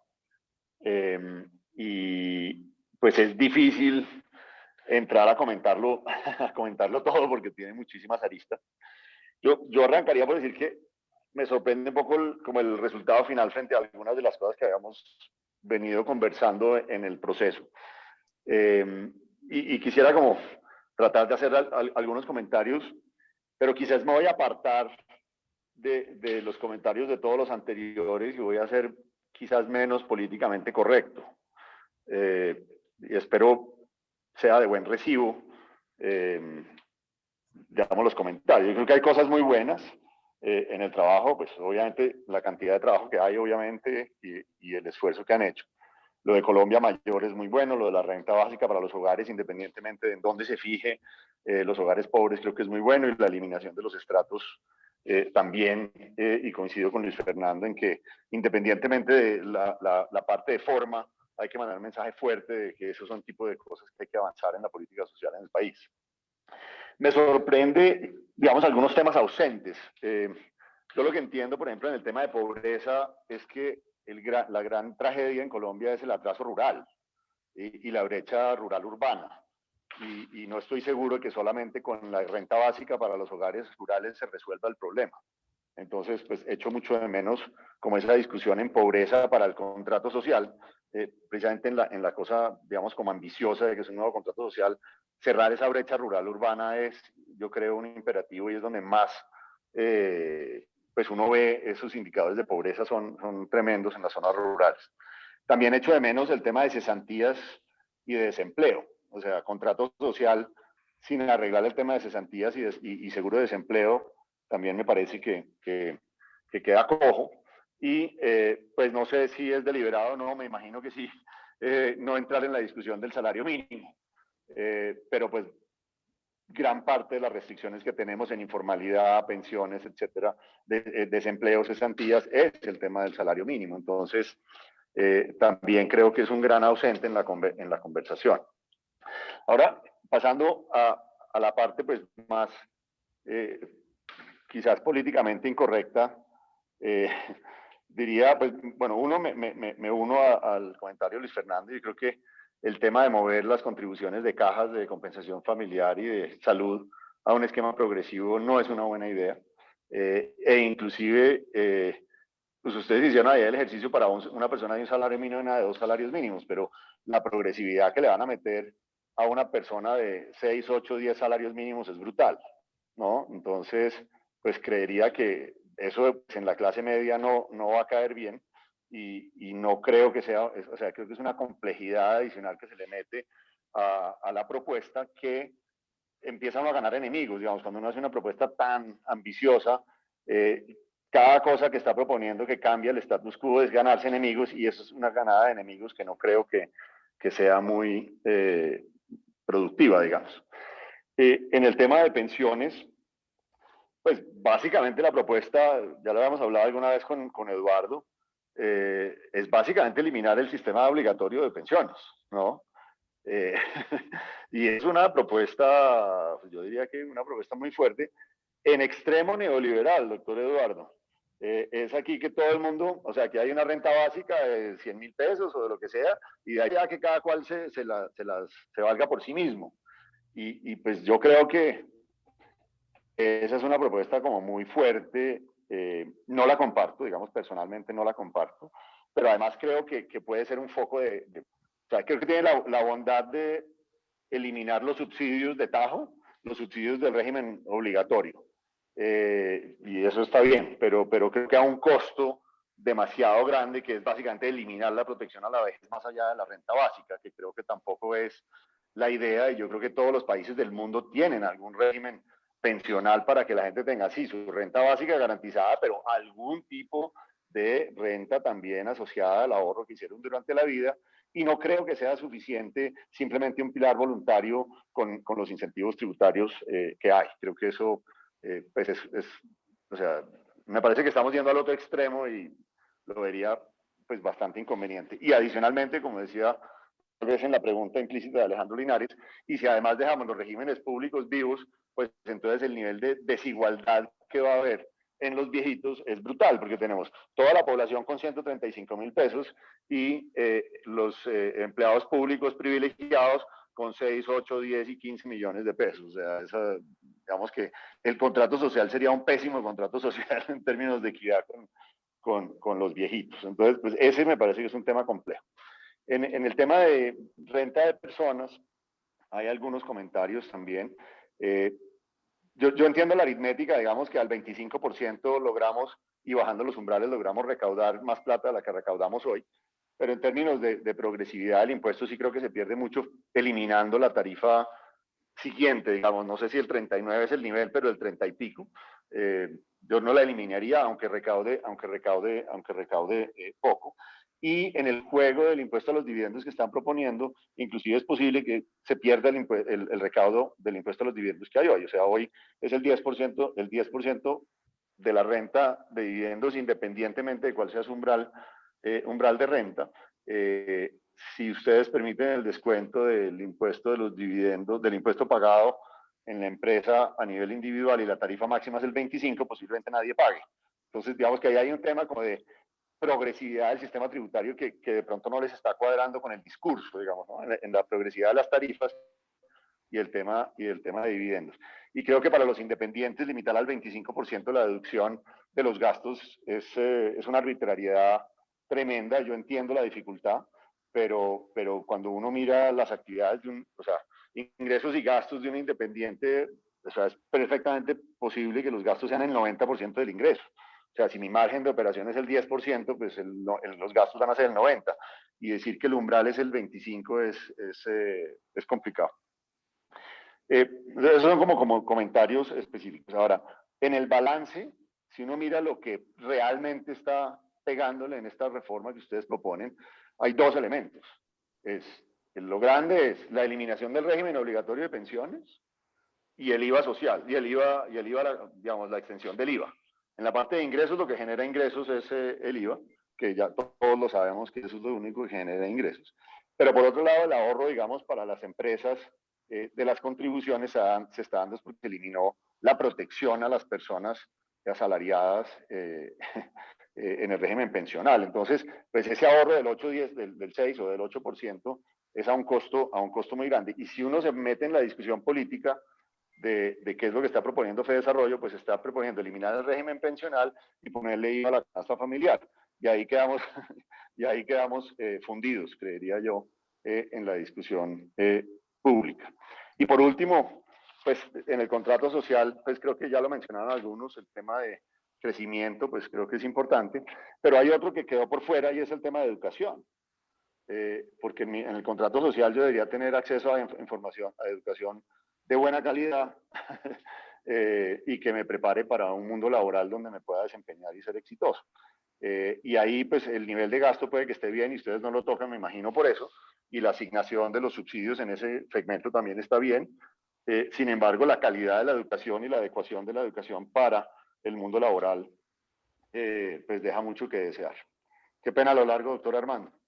Y lo poco y lo no políticamente correcto. No, muy interesante, muchas gracias. Pero muchas gracias. Oigamos a Sergio, que imagino que complementa varios temas. Sergio. Gracias. Bueno, muy buen trabajo. Muchos de los temas que habíamos pedido en el pasado aparecen, como el tema de fuentes y usos de los ingresos y otra serie de temas que por lo novedoso tendría que digerir con mayor detalle, especialmente todo este primer bloque del tema laboral. El sabor que me queda, y en eso creo que tenemos la misma sensación Alarcón y Córdoba, es que el bloque laboral es terriblemente complejo, tiene un sabor anti-Levy, tiene subsidios cruzados, tiene la imposición de impuestos puros con otro tipo de argumentaciones y en general lo veo poco práctico y fuera de la filosofía que hemos hablado de desmonte esa cantidad de subsidios cruzados, impuestos puros y haga un esfuerzo tributario para ver cómo le quita esas cargas a las empresas. Yo diría que hay un galimatías laboral que toca con subsidios, con pensiones, con cajas de compensación, que va a ser, además de lo complejo, muy difícil de vender en simultánea. Y si tuviera que escoger, limitaría muchos de los temas, como habíamos hablado en el pasado. Mire cómo elimina o baja el aporte de las cajas de compensación, mire cómo se mueve en la dirección de profundizar la ley 1607 del 2012. De hecho, Eduardo me ha estado enviando una información muy interesante de cómo se puede progresar desmontando cerca de 1.1 millones de personas que, según si te entiendo bien, Eduardo, están todavía cotizando para salud, estando por debajo del límite del salario integral. Ese es el tipo de cosas que yo pensaría que hay que refinar acá y profundizar para ganar en formalización. Muy criticable la antirreforma pensional que plantean de ahora pensar que el tema de devolución de saldos de Colpensiones debe empezar a reconocer ni más ni menos que 2% real. Hágame el favor la tasa compuesta de eso e imagínense el lío jurídico, doctor Alejandro Linares, de todos los que digan, a mí no me devolvieron el 2% real. Entonces, de aquí para atrás, imagínense el costo fiscal de a quienes les devuelven de aquí en adelante y toda la gente. Todos sabemos cuando hacemos matemáticas financieras que más de la mitad de la devolución de saldos proviene de los intereses. Y ya lo había mencionado en el pasado el doctor Alarcón, que el problema de una reforma pensional que se ha quedado corta atrás en desmontar un sistema que no es sostenible y que es regresivo, es que ahora vamos a terminar premiándolo para que la gente tenga que ahora tener devoluciones del 2% real. Eso realmente me parece anticlimático y de un riesgo fiscal y jurídico monumental, pero bueno, ahí están los abogados para que elaboren sobre eso. El segundo bloque de comentarios que tengo es que antes de la pandemia, me parece que la sensibilidad social hablaba de que los estratos medios y altos tienen que realmente pellizcarse, y ahí estamos todos los que aquí estamos, para mostrar solidaridad con la billetera. Luego, asustarse con el tema de las cifras que das, Luis Fernando, de que es que se ha venido desmontando en Europa, me parece que es un non sequitur de algo que en Colombia lleva 25 o 30 años funcionando relativamente bien, con cambio de nombre. Pero todo ha sido un tema de impuesto a los activos. En su momento fue para modernizar la fuerza pública. Posteriormente, supuestamente, para enfrentar los temas de paz. y hoy lo tenemos vigente. Así que a tasas moderadas como las que tú mismo mencionabas y que hemos venido discutiendo, creo que todos podemos, a partir de los 1.000 millones netos de los primeros 300 o 400 del valor de la vivienda, aportar. Eso será muy bien leído, especialmente en un paquete fiscal que vas a gravar el IVA de la canasta básica y la gente va a decir, ¿dónde está la clase media alta rica contribuyendo? Entonces, yo creo que realmente a tasas moderadas entre el 0.25 y 1%, arrancando de 1.000 millones y llegando a los 5.000, eso no es que sume mucho, el potencial total sería como 0.3 del PIB, pero por Dios, nos viste de entrada a hablarle al Congreso y ahí sí que a la totalidad del pueblo colombiano, de todos ponemos. Me parece que especialmente Luis Fernando, que no ha sido muy amigo de este tema, citar el tema de Europa frente a algo que en Colombia, repito, ha funcionado bien, valdría la pena que le eches cabeza al respecto, porque creo que es lo que nos abre la puerta a hablar del tema del IVA, que como dice Juan Pablo, es realmente lo sustantivo.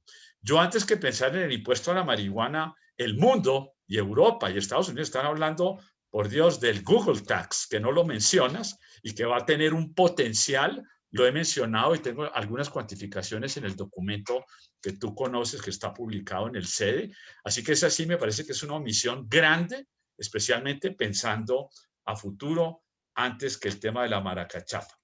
El tercer bloque, el tema de evasión tributaria o elusión, o no sé si están sumando ambos, debía cuentas nacionales de 8 puntos del PIB, no me rima por ningún lado y me imagino que es simplemente como un ejercicio nocional porque ustedes mismos ponen en sus cálculos que la lucha contra la evasión estaría dando 0.5 del PIB adicional. Entonces veo como un non sequitur entre el gran bombo de que hay 8 puntos para ir a capturar, pero ustedes solo ponen medio punto. No sé si tiene que ver con las deficiencias de la Diana Futuro, etcétera, etcétera. De hecho, el número que ponen, si leí bien el gráfico, porque pasó rápidamente, de un potencial de recaudo del IVA de hasta 4 puntos del IVA, valdría la pena ver si implícitamente el 1 o 2 que dicen ustedes se está evadiendo, está metido dentro del 4 o no.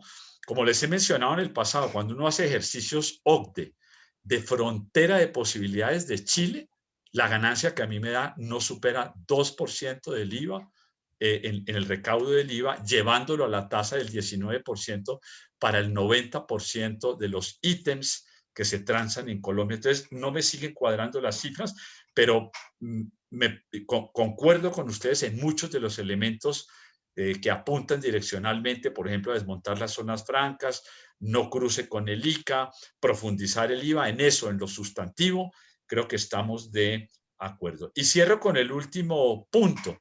Cuando hacen las cifras de fuentes y usos, uno puede tener una lectura bastante optimista, porque si entiendo bien, el recaudo adicional da del orden de 3.5 puntos en el corto, mediano plazo, y el gasto adicional solo es de 1.6. Sobran 2 puntos del IVA.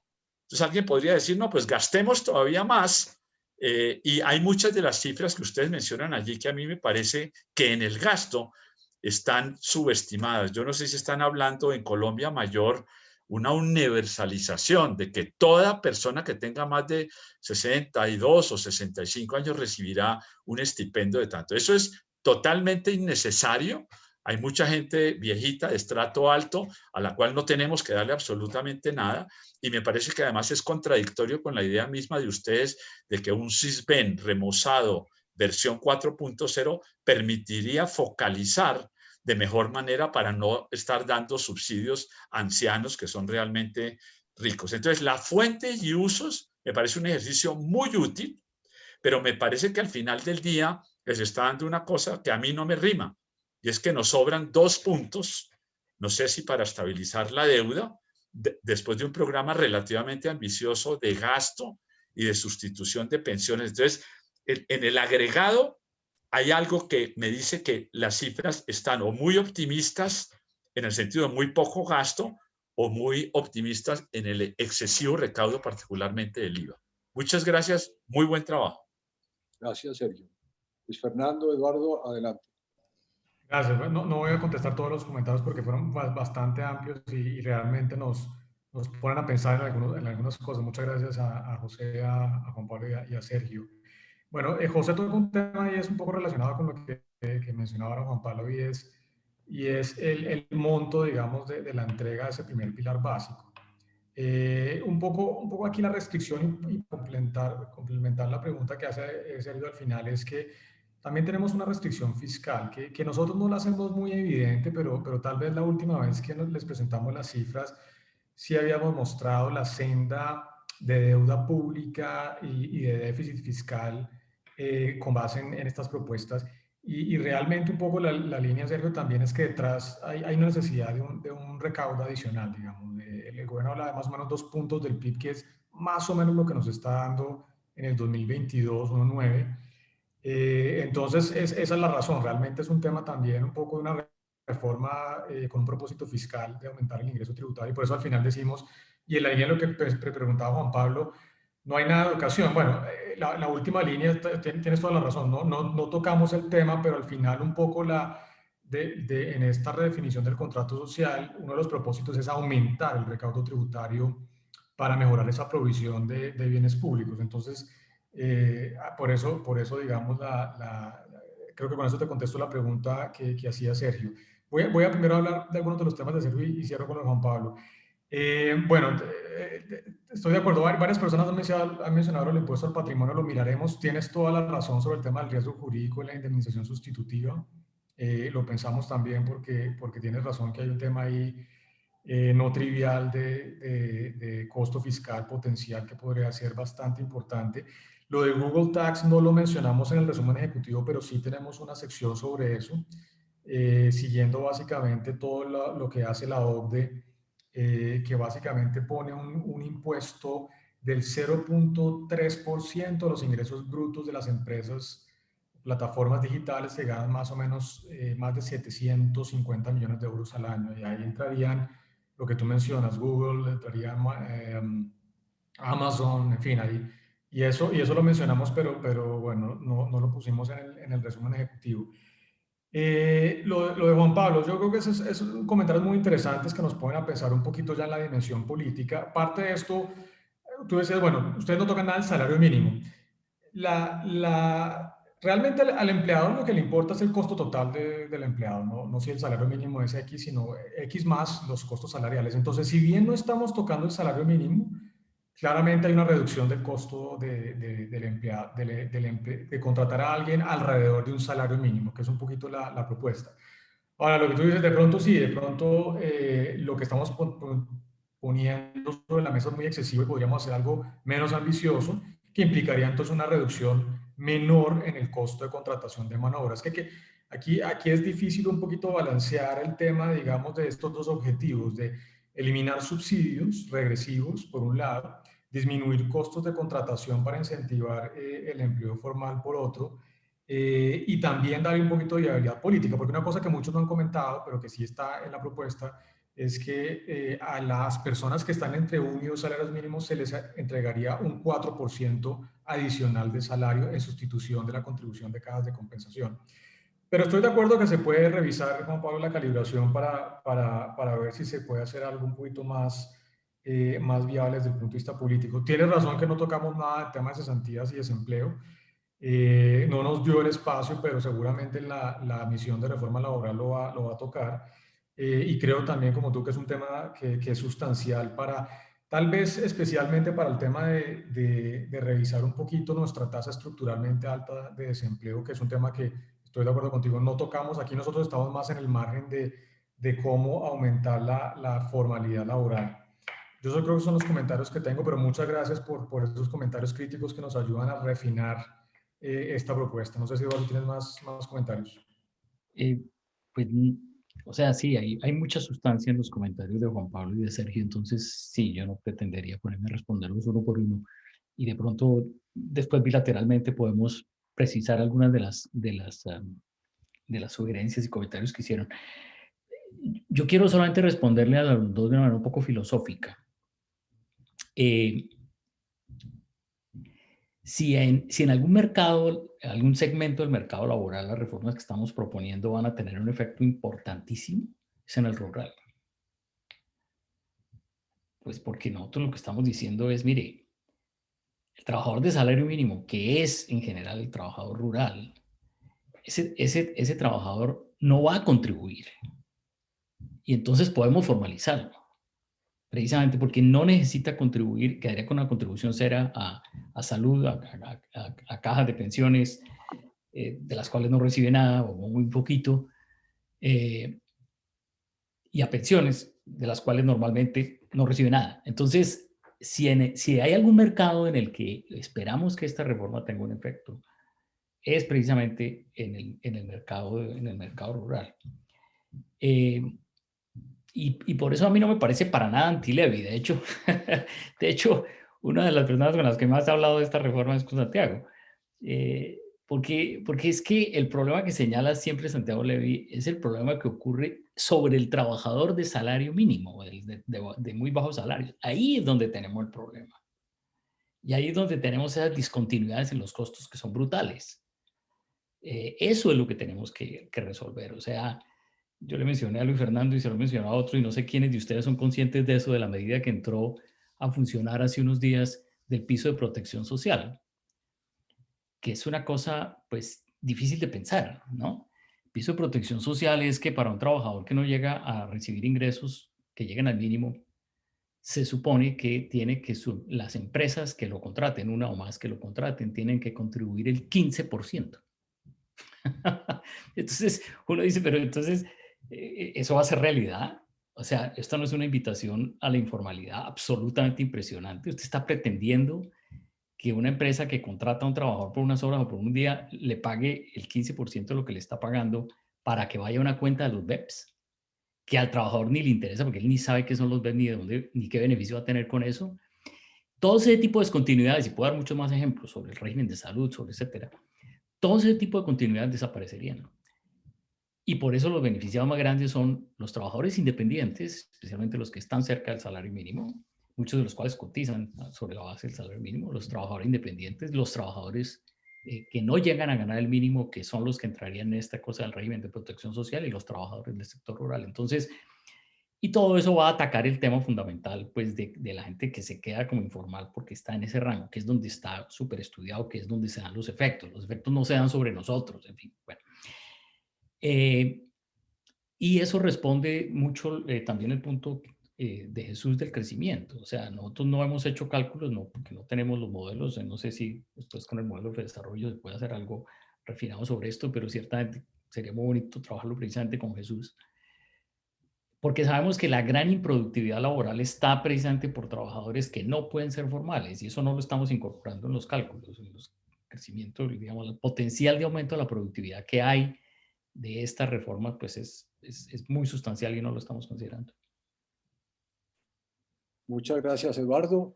Tenemos dos manos levantadas, Santiago Montenegro y Andrés Langebeck. Y después miramos si quedan energías de Eduardo y de Fernando, porque yo creo que pues varios tenemos varias inquietudes, o si vemos otra manera de transmitirlas. Santiago, adelante. Bueno, muchas gracias. Y muchas gracias, Luis Fernando y Eduardo, por esta presentación y por el trabajo que se ha hecho. Yo creo que es muy importante y va a ser un gran punto de referencia para la discusión que se viene en los próximos meses. Digamos, para comenzar, yo quiero decir que el enfoque, que es también el de Santiago Levy, pues yo sí creo que es muy adecuado, ¿no? Hablar al mismo tiempo del mercado laboral, la seguridad social y las finanzas públicas, ¿no? Como algo que hay que tener en cuenta simultáneamente. Lo que uno hace acá tiene impactos en el otro lado y viceversa, ¿no? Yo creo que eso está muy bien, ¿no? Pero entonces mi primer comentario es, dado ese enfoque, cuando uno va a ver los efectos que ustedes muestran de todas estas medidas, solo muestran los impactos fiscales, ¿no? Entonces, pareciera que esto se traduce en un enfoque fiscalista, ¿no? algo dijeron sobre el impacto sobre el empleo, ¿no? No sé si Luis Fernando mencionó un impacto de 400.000 nuevos empleos. Dadas las formales, me imagino, deben ser formales, ¿no? Dadas las cifras que tenemos, por ejemplo, tengo en mi cabeza el empleo informal pre-pandemia, son 14 millones de informales, ¿no? El impacto es mínimo, ¿no? Puede que sea a corto plazo.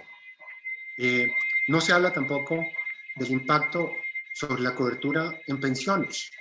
No se habla sobre el impacto que pueda tener la eliminación del régimen contributivo sobre el ahorro, ¿no? El ahorro de las pensiones es básicamente el flujo, es un poquito más en promedio de 1/4% del flujo del ahorro total del país, ¿no? Entonces faltan esos impactos para evaluar, digamos, a estas propuestas. Segundo punto, muy brevemente, sobre pensiones, ¿no?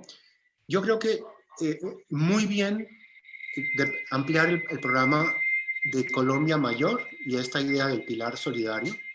Yo creo que muy bien que el resto del ahorro el resto de la propuesta esté basado en el ahorro, ¿no? En el ahorro y la capitalización.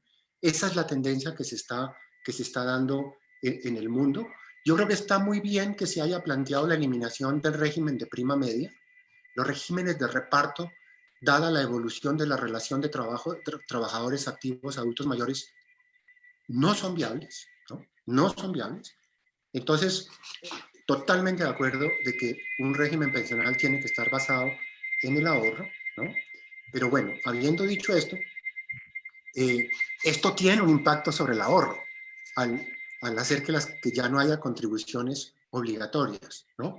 Entonces hay que ver cómo se soluciona ese problema. En todos los países del mundo que están migrando bueno, no, todos los que tienen todavía reparto y los que están migrando a ahorro individual, las cotizaciones son obligatorias, ¿no? Dinamarca, Suecia, etc. Y el tercer punto, para terminar, es sobre el salario mínimo, ¿no? Yo creo que esto no se lo puede dejar como está. Salario mínimo, ¿no? Que es igual para la 72,7 en Bogotá, al salario mínimo de López de Micay en el Cauca, al de Puerto Leguízamo, al de Puerto Carreño, ¿no?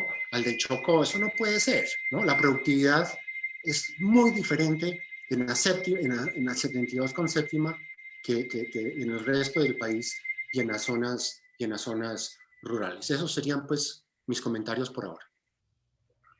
Gracias, Santiago. Andrés, adelante. Bueno, ya han dicho mucho de lo que yo iba a decir, entonces lo mío es relativamente corto. Simplemente quiero comentarles que los impactos macro de la reforma también desde el punto de vista de inflación, seguramente es un tema que hay que estudiar muchísimo.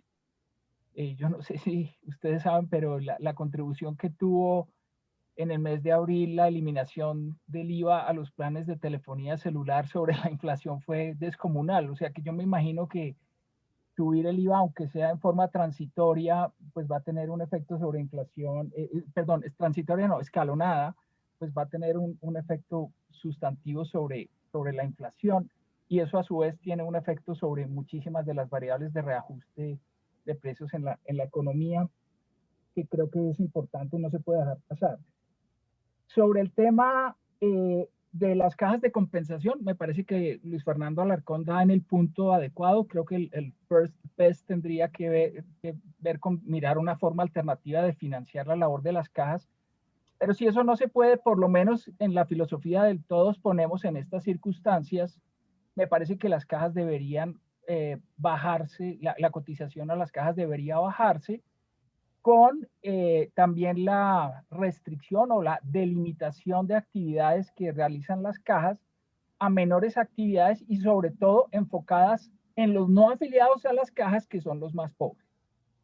Y por último, sobre el tema del sesgo anti-levy, yo sí creo que, retomo lo que comentó Sergio, pero yo personalmente creo que muchas de las personas hay personas que no han cotizado para pensiones porque simplemente pues, no han podido, pero debe haber una proporción importante que no ha querido, precisamente para evitar, digamos,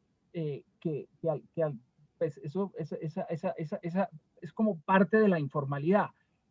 En ese sentido, extender el ingreso mínimo universal para el adulto mayor puede elevar los costos de la formalidad de esos informales que incluso en muchos casos, como lo menciona Sergio, pueden tener los patrimonios suficientes y no meritarían recibir una transferencia universal. En este caso creo que hay que focalizar mucho más qué adultos mayores deberían recibirla. Esto es todo. Gracias, Andrés. Yo quería, hay varios comentarios en el chat. Yo quería hacer un comentario muy breve porque sé que está avanzada la hora. Yo sugeriría, recogiendo algunos comentarios que se han dicho, que al final se hiciera como un cierre de los impactos totales de la reforma en pobreza, desigualdad, la parte fiscal, en fin, como brevemente, cuáles son los impactos antes y después de la reforma, porque yo creo que, obviamente, sobre empleo o informalidad, yo creo que eso recoge, por ejemplo, un comentario que veo acá de Jorge Humberto Botero en el chat.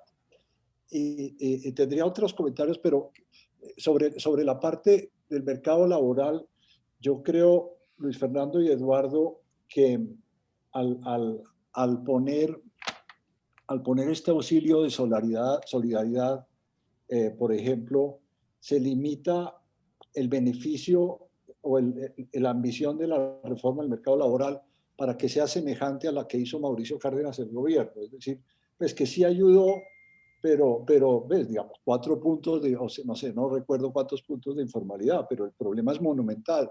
Entonces, posiblemente se requiere que el estímulo sea muy, muy fuerte para que el cambio de la informalidad no vuelva a ser otros 4 puntos, sino pensemos, no sé, en 6, 10, 15, que de verdad sea algo sustancial.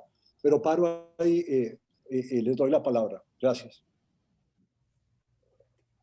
Muchas gracias, Armando. Un poco, mira, es una discusión muy interesante y va en la línea del comentario que nos hacía Juan Pablo sobre, viendo esto de manera descorazonada, realmente están generando una desprotección a los trabajadores durante su vejez porque solamente se da un pilar muy pequeño de una línea de pobreza extrema. Entonces, un poco la forma en la que tratamos de mitigar ese efecto es decir, bueno, realmente de una parte del ahorro en el costo laboral se le va a entregar al trabajador directamente. Eso se puede pensar un poquito, repensar y decir, bueno, tal vez mantengamos un componente de la cotización obligatoria, pero más pequeño. Pero va en la línea un poquito de, aquí hay muchos márgenes que estamos tratando como de optimizar. Entonces, en ese sentido, un poco lo que dice Juan Pablo de manera muy clara es obvio, es decir, ustedes lo que le van a hacer es quitar la pensión a todo el mundo y van a dar una línea de pobreza extrema y van a desproteger al trabajador. Entonces, en ese sentido le decíamos, bueno, mantengamos al menos para los que están entre 1 y 2 salarios mínimos, que es una parte sustancial de los trabajadores, ese aporte, ese auxilio, digamos, de 4% de salario mínimo como una compensación para la eliminación de ese costo no salarial. Esa era un poquito la idea, pero lo podemos recalibrar y es una discusión muy, muy interesante la que plantea Juan Pablo y la que plantea Santiago en ese sentido, porque aquí también entra la economía política a jugar. Bueno, yo creo que los comentarios que hace Santiago son todos muy pertinentes, los anoté aquí todos y tienes razón que nos falta todavía cerrar esto y va al resumen de lo que mencionó ahorita Armando y es que nos falta la diapositiva final de impacto en crecimiento, pobreza, mercado laboral y desigualdad y eso lo vamos a hacer. Simplemente quería contestar una pregunta puntual que nos hizo Andrés Langebeck sobre el tema de inflación. Nosotros la habíamos mostrado la última vez. Y sí, tiene toda la razón, claro, aumentar la tarifa del IVA, así sea gradual, para estos bienes exentos y excluidos, tiene un impacto inflacionario que, si mal no recuerdo, es algo así como 3 puntos porcentuales o 4 puntos porcentuales. Lo único es que son impactos de una sola vez, ¿no? Entonces, pues, por definición, pero sí lo tenemos calibrado, sí hicimos el trabajo de entender cuál es el impacto en inflación de la reforma, así que eso lo tenemos. No sé si, Eduardo, quieres hacer más comentarios. Sí, tal vez haría uno o dos, nada más. yo creo que no, la idea no es que desaparezcan las pensiones, no, no, no. La idea es que haya un sistema suficientemente flexible que funcione y donde funcionen los mercados. Entonces, en ese sentido es que Juan Pablo dice que yo soy neoliberal. Sí, yo soy neoliberal. O sea, me parece que el paternalismo coercitivo que tenemos no tiene ninguna justificación. Y que hay formas de darle flexibilidad a los mercados en los que operan las AFPs, en los que operan las empresas, en los que opera todo el mundo, para que haya una diversidad de sistemas de pensiones. Es algo que por lo menos a mí me quedó súper vívido en unas discusiones que hemos tenido en el grupo de diálogos improbables, donde se invitó a pescadores, comunidades indígenas, en fin, todo tipo de gente que decían, mire, esto que ustedes tienen montado, esto es para marcianos, esto nosotros no entendemos nada y no lo haríamos y esto, no. Cuando uno dice, carambas, estos son los millones de personas que no tienen acceso al sistema, de que ni les interesa siquiera porque no ha habido ningún esfuerzo de que haya flexibilidad para que puedan acceder a un sistema que les funcione a ellos. Entonces, el régimen más parecido que existe al que proponemos es el de Holanda, que es considerado en algunos rankings el mejor del mundo, donde es libre. Los programas de pensiones de las empresas son libres y la gran mayoría de empresas tienen. La gran mayoría de empresas tienen. ¿Por qué? Pues hombre, pues porque el mercado funciona. Porque precisamente si usted deja que funcione el mercado y que todo el mundo logre cuál es el mejor arreglo para las condiciones de los afiliados, etcétera, pues haya una diversidad de programas y el ahorro se mantenga. Entonces, la idea de que uno necesita forzar a los trabajadores a que ahorren para que haya ahorro financiero en la economía es un paternalismo coercitivo que a mí me parece pues como difícil de sostener realmente. Entonces, bueno, y el otro tema que también es más o menos filosófico es sobre, que es un punto muy bueno que hace Santiago, de que realmente esta cosa tan grande que estamos haciendo no produciría sino 400.000 empleos, o no sé cuántos serán exactamente, pero más o menos en esa línea estamos en los cálculos que como dice Armando, pues hay que consolidarlos con todas las cosas, sí. Y no va a dar más, y no va a dar mucho más. Y sí, la informalidad de, no sé, 12, 14 millones no se puede reducir a base de esto porque la informalidad resulta de cosas mucho más profundas, muchísimo más profundas que tienen que ver con la productividad. Es un tema que Santiago enfatiza muchísimo, que tienen que ver con la diversidad de las habilidades que tienen los trabajadores y la posibilidad de que aparezcan sectores más complejos, etcétera, etcétera. Este es un tema que, formalidad e informalidad, que ha sido como capturado por la idea de que la informalidad es un resultado de los salarios mínimos y las cotizaciones a los aportes laborales. No, esa es una cosita que mueve en el margen. Y eso es lo que nos dicen todas las estimaciones. Estas cosas hay que hacerlas, pero las mueven en el margen.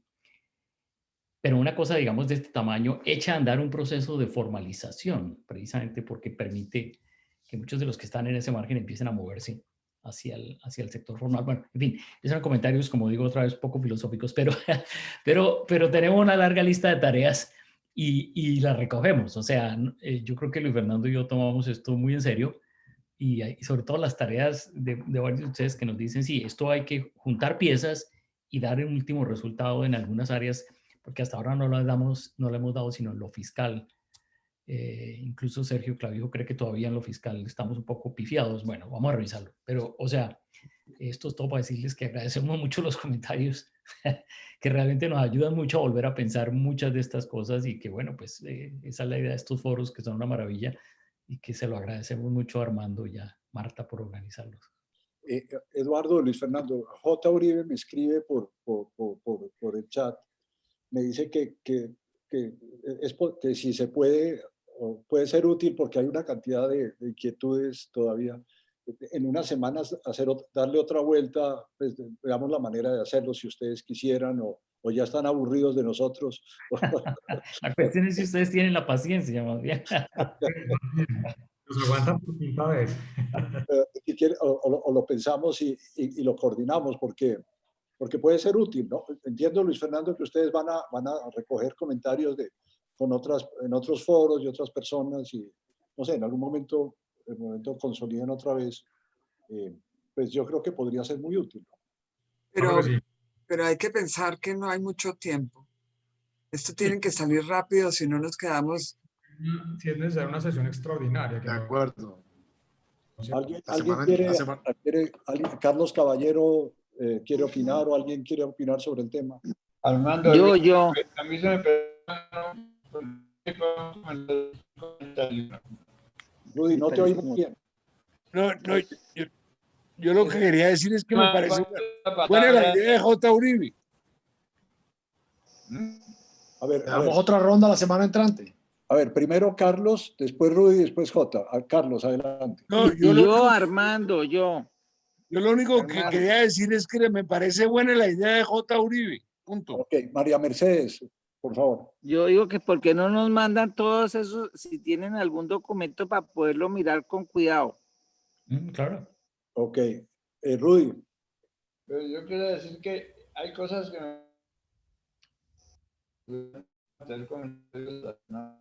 no vimos a Rudy.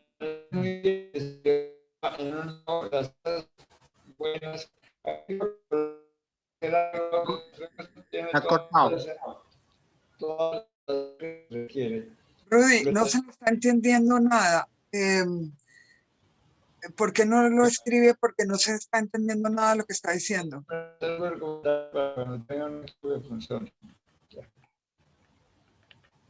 Lo que digo es que no. Rudy, qué pena, pero no te oímos nada. ¿Alguien quiere hacer un comentario o decir, sugerir para dónde vamos? Que volvamos a darle una ronda la semana entrante para que no nos coja el tiempo. ¿Estás de acuerdo con lo que dijo Marta? Pero sospecho que en una semana es muy poco porque tienen mucho que pensar y trabajar, ¿o no, Eduardo? Luis Fernando. Yo creo que una semana es cortico. Sí, yo pensaría que una semana es corto. Quizás Cuando esté listo, entonces. Tenemos que verlo con Luis Fernando, sí. De acuerdo, de acuerdo. Cuando ustedes estén listos, pues. Pero podrían distribuir los documentos y se les manda comentarios. Creo que sí. Perfecto. Sí, claro, eso es una buena idea. Muy bien. Pues hombre, paremos aquí entonces. Bueno, infinitas gracias Luis Fernando y Eduardo, que es muy interesante. Yo creo que avanzamos muchísimo y dejaron inquietudes, pues como ustedes vieron, muy, muy grandes. Y nos pusieron a pensar. Yo creo que a algunas personas también les daría comentarios por separado. Pues como siempre, el abrazo, el aplauso muy grande y desearles feliz fin de semana a todos. Hasta luego y gracias. Gracias. Muy bueno. Bravo. Felicitaciones. Excelente. Cuídense mucho. Luis Fernando. Un abrazo a todos. Luis Fernando. Chao. No, era que si le mandaba la presentación, pero ya creo que salió. Bueno. Muchas gracias. Pero me quedé yo. Chao. Chao. Un abrazo, Luis Fernando. Bueno, entonces, chao. Chao. Yo, Marta. Gracias.